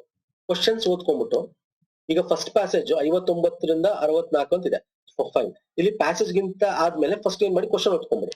ಏನಕ್ಕೆ ಹೇಳ್ತಾ ಇದೆ ಅಂದ್ರೆ ಇದು ಯಾವ್ದ್ರ ಬಗ್ಗೆ ಇದೆ ಅಂತ ಗೊತ್ತಾಗ್ಬಿಡುತ್ತೆ. ಈಗ ನೋಡಿ, according to passage, who is one side human being ಅಂತಿದೆ. ಅಂದ್ರೆ ಹ್ಯೂಮನ್ ಬೀಯಿಂಗ್ ಬಗ್ಗೆ ಮಾತಾಡ್ತಾ ಇದ್ದಾನೆ. ಆಪ್ಷನ್ ಬೇಕಾದ್ರೆ ಓದ್ಕೋಬಹುದು, ಬೇಡ ಅಂದ್ರೆ ಬೇಡ, ಆಪ್ಷನ್ ಬೇಡ. ನೆಕ್ಸ್ಟ್ ಬನ್ನಿ. According to the passage, if our education focus only on knowledge and proficiency, the result is okay. So knowledge and proficiency ಅಂದ್ರೆ ಒಂದು ಎಜುಕೇಶನ್ ಸಿಸ್ಟಮ್ ಬಗ್ಗೆ ಪ್ಯಾಸೇಜ್ ಹೇಳ್ತಾ ಇದೆ ಅಂತ. According to the passage, a great society is not necessarily a good society. ಅಂದ್ರೆ education system ಹೆಂಗಿರ್ಬೇಕು, society ಹೆಂಗಿರ್ಬೇಕು ಅನ್ನೋದ್ರ ಬಗ್ಗೆ ಮಾತಾಡ್ತಾ ಇದ್ದಾರೆ. ಸೊ ಈಗ ಗೊತ್ತಾಯ್ತಲ್ಲ, ಈಗ ಏನ್ ಮಾಡಿ ಪ್ಯಾಸೇಜ್ ಬಂದ್ಬಿಡಿ, ಸಿಂಪಲ್. ಓಕೆ, ಈಗ ನೋಡಿ, we must be very clear in ourselves that we want clear what a human being must be, the total human being, not just the technology human being. ಅಂದ್ರೆ ಏನ್ ಹೇಳ್ತಾ ಇದ್ದಾರೆ, ಹ್ಯೂಮನ್ ಬಿಯಿಂಗ್ ಹೆಂಗಿರ್ಬೇಕು, ಅವನು technology human being ಆಗಿರ್ಬೋದು, total human being ಆಗಿರ್ಬೇಕು. If we concentrate very much on examinations, just making the child clever, proficiency in acquiring knowledge while we neglect the other side, ಅಂದ್ರೆ just ನಾವು proficiency ಆ technology ಬಗ್ಗೆ ಮಾಡೋದಾಗಲ್ಲ. Child ಗೆ ಏನಿರ್ಬೇಕು ಅಂದ್ರೆ inside ಕೂಡ knowledge ಇರಬೇಕು. ಅಂದ್ರೆ child will grow up into one sided human being ಆಗ್ಬಿಡ್ತಾನೆ. ಬರೀ ಓದು ಮಾರ್ಕ್ಸ್ ತಗೋ ಅಂದ್ರೆ, when we talk about total human being, it is about inward and outward ಅಂತ ಮಾತಾಡ್ತಾ ಇದ್ದಾರೆ. ಓಕೆ, ಔಟ್ವರ್ಡ್ ಅಂದ್ರೆ ಒಳಗಡೆನೂ ಕೂಡ ಡೆವಲಪ್ ಆಗಬೇಕು. ಟೂ ಮಸ್ಟ್ ಗೋ ಟುಗೆದರ್, ಎರಡೂ ಹೋಗ್ಬೇಕು. That is the real issues of education to see what that when the child leaves the school, he well established in the goodness both outwardly and inwardly. So ಇಲ್ಲಿ education system ಹೆಂಗಿರ್ಬೇಕು ಅಂತ ಹೇಳ್ತಾರೆ. ಇಲ್ಲಿ ನೋಡಿ, according to passage, who is one side human being ಅಂತಿದೆ. ಯಾರು sir one side human being ಅಂದ್ರೆ, one who concentrate on examination. ಹೌದು ಅಲ್ವಾ ಸರ್? ಈ ಪ್ಯಾಸೇಜ್ ಹೇಳ್ತಲ್ಲ, but examination concentrate one side. Two side ಅಂದ್ರೆ ಏನು sir? Both outward and inward develop ಆಗ್ಬೇಕು ಅಲ್ವಾ? ಸೊ ಇದು ಕರೆಕ್ಟ್ ಇದೆ. ನೆಕ್ಸ್ಟ್ ನೋಡಿ, one who concentrate on technology and become clever. S, ಇಲ್ಲಿ ಓದಿದ್ವಲ್ಲ, ಬಿಕಮ್ ಕ್ಲೆವರ್. ಹೌದು, ಅಂದ್ರೆ ಟೆಕ್ನಾಲಜಿ ಬಗ್ಗೆ ಬರೀ ಕಾನ್ಸಂಟ್ರೇಟ್ ಮಾಡಿದ್ರು ಅದು ಒನ್ ಸೈಡ್ ಆಗುತ್ತೆ. ಇನ್ಸೈಡ್ ಔಟ್ ಸೈಡ್ ಎರಡು ಇರಬೇಕು. ಸೊ ಇದು ಕರೆಕ್ಟ್, ಇದು correct. One who neglect the other side and of the human being. Other side ಅಂದ್ರೆ ಇನ್ವರ್ಡ್ ಒಂದು ನೆಗ್ಲೆಕ್ಟ್ ಮಾಡೋದು ಏನಾಗುತ್ತೆ. ಇದು ಏನಂದ್ರೆ ಒಂದು ಜನರಲ್ ಕ್ವಶನ್ ಕೊಟ್ಟಿದ್ದಾನೆ ಅವನು. ಅಂದ್ರೆ ಈ ಪ್ಯಾಸೇಜ್ ನ ಸಾರಾಂಶನ ಓದ್ಕೊಂಡು ಈ ಕ್ವಶನ್ ಆನ್ಸರ್ ಮಾಡ್ಬೇಕಾಗುತ್ತೆ. ಇಲ್ಲಿ all of the above correct, ಈ ಮೂರು ಆಪ್ಷನ್ ಕೂಡ ಕರೆಕ್ಟ್ ಇದೆ. ಅರ್ಥ ಆಯ್ತಲ್ವಾ? ಸಿಂಪಲ್. ನೆಕ್ಸ್ಟ್ ಬನ್ನಿ, according to the passage, if our education focus only on knowledge and proficiency, the result ಏನಾಗುತ್ತೆ ಅಂತಿದೆ. ಸೊ ಅದಕ್ಕೆ ನಾವು ಫುಲ್ ಪ್ಯಾಸೇಜ್ ಓದ್ಬೇಕಾಗುತ್ತೆ. Okay, if you concentrate only on knowledge, ನೋಡಿ ಇಲ್ಲೇ ಇದೆ, and proficiency, he grows ಡಿಫರೆನ್ಶಿಯಲಿ.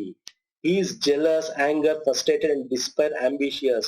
So you will create a society in which there is always disorder, because you are emphasizing technology proficiency in one field and neglecting the other field. ಅದೇ ತಾನೇ question ಇಲ್ಲಿ ಇರೋದು.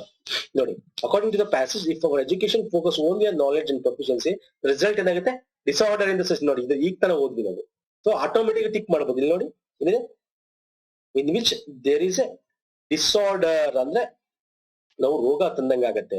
ಅಂದ್ರೆ ಅವನ್ಗೆ ಬರೀ knowledge ಬಗ್ಗೆ ಕೊಟ್ರೆ ಅವ್ನ್ ಜಲಸ್ ಆಗುತ್ತೆ, ನಾವು ಮಾರ್ಕ್ಸ್ ತೆಗಿಬೇಕು, ಅವನ್ಕಿಂತ ಮುಂದೆ ಬರಬೇಕು, ಆಂಗರಿ, ಫ್ರಸ್ಟ್ರೇಷನ್ ತೆಗಿಲಿಲ್ಲ ಅಂದ್ರೆ ಇಂಥದ್ದು ಬರುತ್ತೆ. ನಾವು ಇನ್ನರ್ ನಾಲೆಡ್ಜ್ ಕೂಡ ಬೆಳವಣಿಗೆ ಮಾಡಬೇಕು ಅಂತ ನೋಡಿದ್ರೆ ಸಿಂಪಲ್ ಆಗಿ ಆನ್ಸರ್ ಮಾಡಬಹುದು. ಇಲ್ಲ ಅದೇ ಆಂಗರ್, ಫ್ರಸ್ಟ್ರೇಷನ್ ಬರುತ್ತೆ ಅಂತಿದೆ, ಎಲ್ಲ ಇದೆ. ಇಲ್ಲ ಆಲ್ ಆಫ್ ದ ಅಬೋ, ಇಲ್ಲ ಅರ್ಥ ಮಾಡ್ಕೊಳ್ಳಿ. So disorder in the society is the right answer ಆಗುತ್ತೆ. ಪರ್ಫೆಕ್ಟ್ ಆನ್ಸರ್ ಚೂಸ್ ಮಾಡಬೇಕು. ಓಕೆ, ನೆಕ್ಸ್ಟ್ ಬನ್ನಿ, according to passage, a great society is not necessarily a good society means what ಅಂತ ಇದೆ. ಅದಕ್ಕೆ ನೀವು ಕಂಪ್ಲೀಟ್ ಪ್ಯಾಸೇಜ್ ಓದ್ಬೇಕಾಗತ್ತೆ. ಇಲ್ಲಿ ನಾವು ಅದ್ರ ಬಗ್ಗೆ ಓದಿಲ್ಲ, ಇಲ್ಲಿ ಓದಿದ್ರೆ ಈ ಪ್ಯಾಸೇಜ್ ಅಲ್ಲಿ ಗೊತ್ತಾಗುತ್ತೆ ನಮಗೆ. So technology cannot produce a perfect or a good society, it may produce a great society. ನೋಡಿದ್ರ, where there is no poverty, where there is no material equality and so on, a great society is not necessarily a good society. ನೋಡಿ, ಇದ್ರ ಬಗ್ಗೆ ಹೇಳ್ತಾ ಇದ್ದಾರೆ. A good society implies order. Order does not mean that trains running on the time. Order ಅಂದ್ರೆ great good society ಆಗ್ಬೇಕಂದ್ರೆ ನಾವು order ಮಾಡೋದು, time maintain ಮಾಡೋದು ಅಲ್ಲ.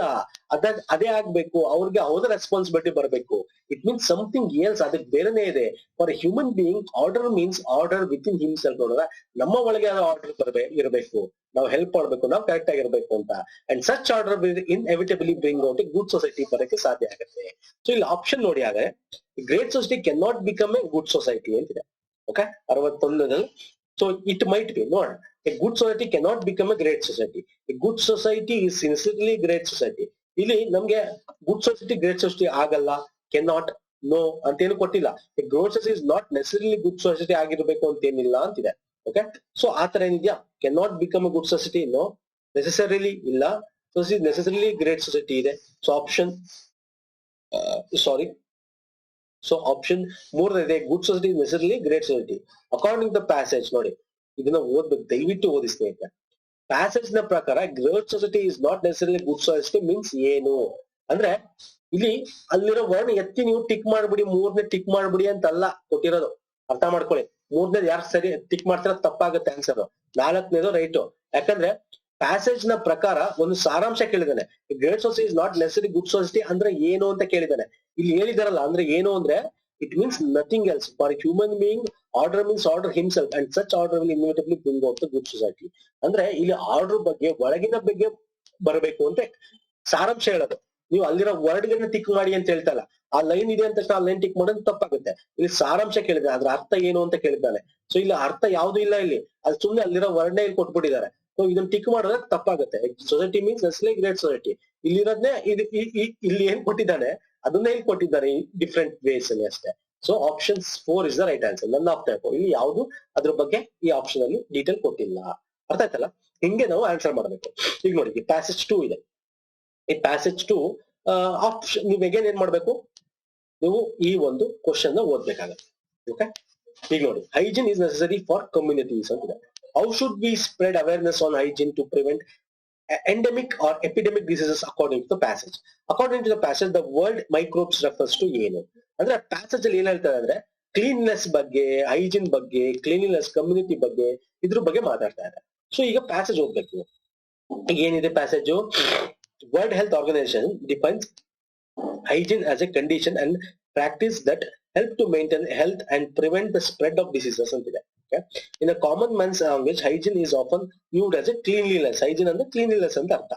Today hygiene is related to an environment and set a practice which are necessary for leading a healthy and diseases free life. ಹೌದು, it is applicable to domain like personal life. ಹೌದು, the field of medicines and community health. ಹೌದು, ಇದು ಎಲ್ಲಾ ಕಡೆ ಇದೆ. Personal life ಇದೆ, community ಇದೆ, medicines, ಎಲ್ಲಾ ರೀತಿ ಹೈಜೀನ್ ಕಾಪಾಡ್ಕೋಬೇಕು. ಆಕ್ಯುಪೇಷನ್, ಕಿಚನ್, ಫುಡ್ ಎಲ್ಲಾ ಕಡೆ ನಾವು ಏನ್ ಮಾಡ್ಬೇಕು, ಕಾಪಾಡಬೇಕು ಅಂತಿದೆ. In medicines, home and every day life settings, practice of hygienes are employed to prevent incidents or spreading of diseases ಅಂತಿದೆ. ಹೌದು, in case of personal hygiene, it is not only for personal health and well being but it also relates to social acceptance and image. ಅಂದ್ರೆ hygiene ಅಂದ ತಕ್ಷಣ ನೀವು personal ಒಂದೇ ಅಲ್ಲ, ಎಲ್ಲ ಸಾಮಾಜಿಕವಾಗಿ ಕೂಡ ಕ್ಲೀನ್ನೆಸ್ ಇರಬೇಕು ಅಂತ ಈ ಮೊದಲನೇ ಒಂದು ಪ್ಯಾರಾಗ್ರಾಫ್ ಹೇಳ್ತಾ ಇದೆ. ಇಲ್ಲಿ ನೋಡಿ, ಹೈಜೀನ್ ನೆಸೆಸರಿ ಫಾರ್ ಕಮ್ಯುನಿಟೀಸ್. ಯಾಕೆ? To maintain cleanliness, to lead healthy and diseases free life, conditions and practice for communities, to lead happy personal life ಅಂತ ಇದೆ. ಸೊ ಇಲ್ಲಿ ಯಾವ್ದು ಆಪ್ಷನ್ ಸರಿ? ಪರ್ಸನಲ್ ಲೈಫ್ ಬಗ್ಗೆ ಇದೆ, ಆದ್ರೆ ನಮ್ಮ ಪರ್ಸನಲ್ ಲೈಫ್ ಅಂತ ಹೇಳಿದೆ, ಕಮ್ಯುನಿಟಿ ಅಂದ್ರೆ ಅಲ್ಲ. ಓಕೆ, ಟು ಮೇಂಟೈನ್ ಕ್ಲೀನ್ನೆಸ್, ಹೌದು ಇದು ಕರೆಕ್ಟ್ ಇದೆ. To lead healthy and diseases free life, yes. Conditions and practice of community ಅಂದ್ರೆ hygiene is necessary for community. ಯಾಕೆ ಅಂದ್ರೆ to lead healthy and diseases free life, diseases ಇಲ್ಲದೆ healthy life ಮಾಡಕ್ಕೆ. Conditions practice for communities ಅಲ್ಲ. So ಇದು correct answer ಅಂತ ನಾವ್ ಇಲ್ಲಿ ಓದಿದೀವಿ. To lead a healthy and happy life ನ ಲೀಡ್ ಮಾಡಕ್ಕೆ ನಮಗ್ ಬೇಕು ಡಿಸೀಸಸ್ ಫ್ರೀ. ನೋಡಿ which are necessary for leading A healthy and diseases free life. ಅರ್ಥ ಆಯ್ತಲ್ಲ? ಸೊ ಇಲ್ಲಿದೆ ನೋಡಿ. ಸೊ ಹಿಂಗೆ ನಾವು ಅದಕ್ಕೆ ಫಸ್ಟ್ ಕ್ವಶನ್ ಓದ್ಬಿಟ್ರೆ ನಮ್ಗೆ ಗೊತ್ತಾಗುತ್ತೆ ಸ್ನೇಹಿತರೆ. ಸೊ ನಾವು ಅದಾದ್ಮೇಲೆ ನಾವು ಪ್ಯಾಸೇಜ್ ಓದಿದ್ರೆ ಏನಾಗುತ್ತೆ, ಓಕೆ ಇದು ಯಾವ್ದ್ರ ಬಗ್ಗೆ ಹೇಳಿದೆ ಅಂತ ಗೊತ್ತಾಗುತ್ತೆ. ನೆಕ್ಸ್ಟ್ ಬನ್ನಿ, how should we spread awareness on hygiene to prevent endemic and epidemic diseases according to the passage? ಅಂದ್ರೆ ಇದು ಸ್ಪ್ರೆಡ್ ನ ಅವೇರ್ನೆಸ್ ಹೆಂಗ್ ಮಾಡೋದು ಅನ್ನೋದ್ರ ಬಗ್ಗೆ ಹೇಳ್ತಾ ಇದ್ದಾರೆ. ಸೊ ಇದಕ್ಕೆ ಯಾವ ಆಪ್ಷನ್ ಕರೆಕ್ಟ್? ಇಲ್ಲಿ ಏನ್ ಮಾಡ್ಬೇಕು, ಇಲ್ಲಿ ಎಲ್ಲಿದೆ ಅಂತ ಹುಡುಕ್ಬಿಡ್ಬೇಕಾರೆ. ಫುಲ್ ಪ್ಯಾಸೇಜ್ ಓದಕ್ಕಾಗ್ಲಿಲ್ಲ ಅಂದ್ರೆ ಹಿಂಗೂ ಮಾಡ್ಬೋದು. ನೋಡಿ, ಹೈಜೀನ್ ಇಲ್ಲಿದೆ, ಸ್ಪ್ರೆಡಿಂಗ್ ಡಿಸೀಸಸ್ ಇಲ್ಲಿದೆ. ಓಕೆ, ಇಲ್ಲಿ ಆಪ್ಷನ್ ನೋಡಿ, it should become a culture movement, it should become a culture, it should both culture and movement, it should be restricted to endemic and epidemic diseases. ನೋಡಿ, it should be culture and movement ಆಗಿ ಇರಬೇಕು. So ಅದಕ್ಕೆ ಇಲ್ಲಿ ಇದೆಯಾ ಇಲ್ವಾ? So ಏನ್ ಮಾಡಿ ಮುಂದೆ ಓದ್ಕೊಂಬೋದು. So people often use cleanliness and hygiene interchangeably. They are dissimilar. Hygiene mostly means practice that prevents spread of diseases, ಹೌದು, causing organisms, ಹೌದು, whereas kept cleanliness, ಹೌದು. So kept clean ಅಂತ ಇದೆ. Okay. Personal hygiene is believed to be elevate status of person in terms of acceptance by fellow human beings. People often alienate themselves from someone who has bad personal hygiene. Poor internal hygiene can be affect social life, ಹೌದು. Even more extent of rendering person utter failure, ಹೌದು. They can be denied to be job, promotion or even in appointment. ಅಂದ್ರೆ ಈ poor ಅಂದ್ರೆ personal hygiene ಹೆಂಗಿರಬೇಕು ಅನ್ನೋದ್ರ ಬಗ್ಗೆ discuss ಮಾಡ್ತಾನೆ. Next ಬನ್ನಿ. It is estimated that the majority of the diseases and illness are caused by microbes which spread through touch, ಹೌದು. Hand washing and sanitizing the hands at appropriate times is very crucial for personal and community health, ಹೌದು. hygiene has a culture and movement. Hygiene as a culture and movement has become all the more important among communities in the wake of epidemics, endemic diseases, and infections like bird flu, chikungunya, etc. ಅದೇ ತಾನೇ ಇಲ್ಲಿ ನೋಡಿದ್ದು. Hygiene should be spread awareness on hygiene to prevent endemic epidemic disease according to the passage. So ಹೆಂಗ್ prevent ಮಾಡ್ತೀರಾ? It should be both culture and movement ಇರಬೇಕು. ಅಂದ್ರೆ ನಮ್ಮ culture ಹಂಗಿರ್ಬೇಕು, ಹೆಂಗಿರ್ಬೇಕು ಅಂದ್ರೆ ಹೈಜೀನ್ ಆಗಿರಬೇಕು, ನಮ್ಮ ಒಂದು ಸಂಸ್ಕೃತಿನ ಹೆಂಗಿರಬೇಕು. ಸೊ ಅವಾಗ ನಾವು ಪ್ರಿವೆಂಟ್ ಮಾಡಕ್ ಸಾಧ್ಯ. ದಿಸ್ ಇಸ್ ಬರ್ದಂಗ್ ತಡೆಯಕ್ ಸಾಧ್ಯ. ನೋಡಿದ್ರ ಈ ವರ್ಡೇ ಇದೆ ಅದರಲ್ಲಿ. So this is the right answer. Okay, culture and movement. Next ಬನ್ನಿ. According with the passage the word microbes refers to what? ಇದು ಒಂದ್ ರೀತಿ ಸಾರಾಂಶದ ರೀತಿ ಬರೀಬೇಕು. ಮೈಕ್ರೋಬ್ಸ್ ಅಂದ್ರೆ ಏನು ಸರ್? which spreads ಇಲ್ಲಿ ನೋಡಿ. Majority of the diseases, illness are caused by microbes which spread through touch. Okay, hand washing and sanitizing the hands of appropriate times is very crucial for personal community health. ಇಲ್ಲಿ microbes ಅಂದ್ರೇನು? epidemic endemic diseases ಅಲ್ಲ. diseases causing microorganisms. Yes, microbes ಅಂದ್ರೆ ನಮಗೆ ರೋಗ ತರ್ತಕ್ಕಂತ ಒಂದು ಹುಳಗಳು. So diseases causing micro organisms. 2 is the right answer. ಅರ್ಥ ಆಯ್ತಲ್ವಾ? ಹಿಂಗೆ ಪ್ಯಾಸೇಜ್ ನ ಸಾಲ್ವ್ ಮಾಡಬೇಕು. ಸೊ ಇಲ್ಲಿ ಏನ್ ನಿಮ್ಗೆ ನಾನು ಟಿಪ್ಸ್ ಕೊಡ್ತಾ ಇರೋದು, ಫಸ್ಟ್ ಕ್ವಶನ್ಸ್ ಓದಿ ಸ್ನೇಹಿತರೆ, ಬೇಕಾದ್ರೆ ಆಪ್ಷನ್ಸ್ ಓದ್ಕೊಳ್ಳಿ, ಒಂದ್ಸಲ ಓದ್ಕೊಂಡ್ ಬಂದ್ಬಿಡಿ, ಆಮೇಲೆ ಕಂಪ್ಲೀಟ್ ಪ್ಯಾಸೇಜ್ ನ ಓದಿ. ಅವಾಗ ಈ ವರ್ಡ್ ನಿಮ್ಗೆ ಓದಿರೋದ್ ಗ್ಯಾಪ್ ಇರುತ್ತಲ್ಲ, ಅದು ನಿಮ್ಗೆ ಪ್ಯಾಸೇಜ್ ಅಲ್ಲಿ ಟಿಕ್ ಟಕ್ ಅಂತ ಹೊಳೆಯುತ್ತೆ. ಆಗ ನೀವು ಅಲ್ಲಿ ಟಿಕ್ ಮಾಡಬಹುದು. ಸೊ ಇದಕ್ಕೆ ಟೈಮ್ ಇರುತ್ತೆ ನಿಮ್ಗೆ, ಗ್ರೂಪ್ಸ್ ಇಲ್ಲಿ ಟೈಮ್ ಇರುತ್ತೆ. ಸೊ ಬೇರೆ ಎಕ್ಸಾಮ್, ಬ್ಯಾಂಕಿಂಗ್ ಎಕ್ಸಾಮ್ ತರ ಅಲ್ಲ. So this is the passage. ಅರ್ಥ ಆಯ್ತಲ್ಲ? ಫೈನ್. ಅರ್ಥ ಆಗಿಲ್ಲ ಇನ್ನೊಂದ್ಸಲ ನಾವು ರಿಪೀಟ್ ನೋಡಿ ವಿಡಿಯೋ, ಅವಾಗ ನಿಮ್ಗೆ ಅರ್ಥ ಆಗುತ್ತೆ. ನೆಕ್ಸ್ಟ್ ಬನ್ನಿ 65-67. A sentence is given with the blank. You have to select the correct from the phrase work for the blank which is the sentence. Mark the correct answer. ಅಂದ್ರೆ ಇಲ್ಲಿ ಯಾವ್ದು suit ಆಗುತ್ತೆ ಅಂತ. He dash the order given by his boss ಅಂತಿದೆ. So ಅದಕ್ಕೆ option he carried out the order is the right answer. Carried away ಅಲ್ಲ, ಅವನು ಆ ಕೆಲಸ ಮಾಡ್ದ ಅನ್ನೋದು. ಕ್ಯಾರಿಡ್ ಆನ್ ಅಲ್ಲ, carried out is the right answer. Grammatically correct ಇರಬೇಕು. ಇದು ಎಕ್ಸಾಂಪಲ್ ಕೊಟ್ಟಿದ್ದಾನೆ. 65ನೇ ಕ್ವಶನ್ ನೋಡಿ. I dash with this idea for TV show about a woman living with her best friend and daughter ಅಂತಿದೆ. So I come up with this idea ಅಂತ ನಾವು ಮಾತಾಡ್ಬೇಕಾದ್ರೆ, ನೀವು English film ಅಥವಾ ಇವಾಗ ಕನ್ನಡ ಫಿಲಮ್ಗಳಲ್ಲಿ ಇಂಗ್ಲಿಷ್ ಜಾಸ್ತಿ ಬಳಸ್ತಾರೆ. ಈ ಹೀರೋಯಿನ್ ಇಂಟರ್ವ್ಯೂ ಇರುತ್ತೆ ನೋಡಿ, ಕನ್ನಡ ಹೀರೋಯಿನ್ ನೋಡಿ, ಅವರು ಬರೀ ಇಂಗ್ಲಿಷ್ ವರ್ಡೇ ಯೂಸ್ ಮಾಡ್ತಿರ್ತಾರೆ. ನಿಮ್ಗೆ ಗೊತ್ತಾಗ್ಬಿಡುತ್ತೆ ಅವಾಗ, ಸಿಂಪಲ್ ಆಗಿ ಹೇಳ್ಬೇಕು ಅಂದ್ರೆ. ಸೊ ಇಲ್ಲಿ I came up with this idea is the right answer. Okay, next ಬನ್ನಿ. Ben's mother dash and let him stay out late with his friends. So Ben's mother ಹೇಳ್ತಾ ಇದ್ದಾಳೆ ಏನ್ನ? ಪರ್ಮಿಷನ್ ಕೊಟ್ಟಂಗೆ. ಏನ್ ಪರ್ಮಿಷನ್ ಕೊಡ್ತಾರೆ Ben's mother? So Ben's mother gave in and let him stay out with his friends ಆಗುತ್ತೆ. Gave out ಅಲ್ಲ, gave mother gave in. Okay, gave in and let him stay out late with his friends ಅಂತ. Okay, next ಬನ್ನಿ. I will dash my professor this evening to discuss the topic. So I will call on my professor. Call in, call for anta barala, call out barala, call on. I will call on. I will call on this guy, that guy annalva. I will call on my professor is the right answer. Okay, in 68ರಿಂದ 70. So last 3 questions ಇದೆ, ಯಾಕಂದ್ರೆ 35 questions end ಆಗುತ್ತೆ ಅಲ್ವಾ. 36ರಿಂದ 70 questions ಇವತ್ತು ನಾವು general English solve ಮಾಡ್ತಾ ಇದ್ದೀವಿ. ಇಲ್ಲಿ ಏನಿದೆ ಅಂದ್ರೆ, ಇಲ್ಲಿ ನಿಮ್ಗೆ ಒಂದು ಸೆಂಟೆನ್ಸ್ ಇಲ್ಲಿ ಏನಿದೆ ಅಂತ ಡೈರೆಕ್ಟ್ ಆಗಿ ಹೇಳ್ಬಿಡ್ತೀನಿ. 2 ಸೆಂಟೆನ್ಸ್ ಇರುತ್ತೆ, ಇಲ್ಲಿ ಅಂಡರ್ಲೈನ್ ಮಾಡಿರ್ತಾನೆ. ಇದಕ್ಕೆ ಇಲ್ಲಿರೋ ಆಪ್ಷನ್ ಅಲ್ಲಿ ಒಂದು ವರ್ಡ್ ಹಾಕ್ಬೇಕು. ಓಕೆ, ಈ ವರ್ಡು ಇದೆರಡರ ಬದಲು ಹಾಕಿದಾಗ ಇದು ಈ ಸೆಂಟೆನ್ಸ್ಗೂ ಮ್ಯಾಚ್ ಆಗ್ಬೇಕು, ಇದಕ್ಕೂ ಮ್ಯಾಚ್ ಆಗ್ಬೇಕು. ಅದು ಇದರ ಒಂದು ಎಕ್ಸಾಂಪಲ್. ಈಗ ನಾವೇನ್ ಮಾಡೋಣ, ಇದನ್ನ ಬಿಟ್ಬೇಡ, ಎಕ್ಸಾಂಪಲ್ ಅವ್ರು ಕೊಟ್ಟಿರೋ ಬಿಟ್ಬೇಡ. ಓಕೆ, ನಾವು ಕ್ವಶನ್ ಬಂದ್ಬೇಡ.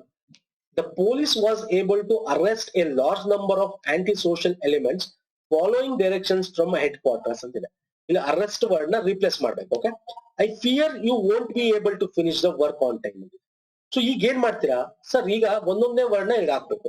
ಇದು ದೊಡ್ಡ ಸೆಂಟೆನ್ಸ್ ಇದೆ, ಅರ್ಥ ಆಗಲ್ಲ. ನೀವೇನ್ ಮಾಡ್ಬೇಕು ಅಂದ್ರೆ ಚಿಕ್ಕ ಸೆಂಟೆನ್ಸ್ ಆ ವರ್ಡ್ ಯಾವ್ದು ಸೂಟ್ ಆಗುತ್ತೆ ನೋಡಿ, ನಾಲ್ಕಲ್ಲಿ ಅದು ಸೂಟ್ ಆದಾಗ ಆ ವರ್ಡ್ ನ ಇಲ್ಗೂ ಸೂಟ್ ಆಗೋದ ಚೆಕ್ ಮಾಡ್ಬಿಡಿ ಅಷ್ಟೇ. ಫಿನಿಶ್. ಈಗ ನೋಡಿ, ನಾನು ಬಿ ಇದು ಚಿಕ್ಕ ಸೆಂಟೆನ್ಸ್ ಇದೆ.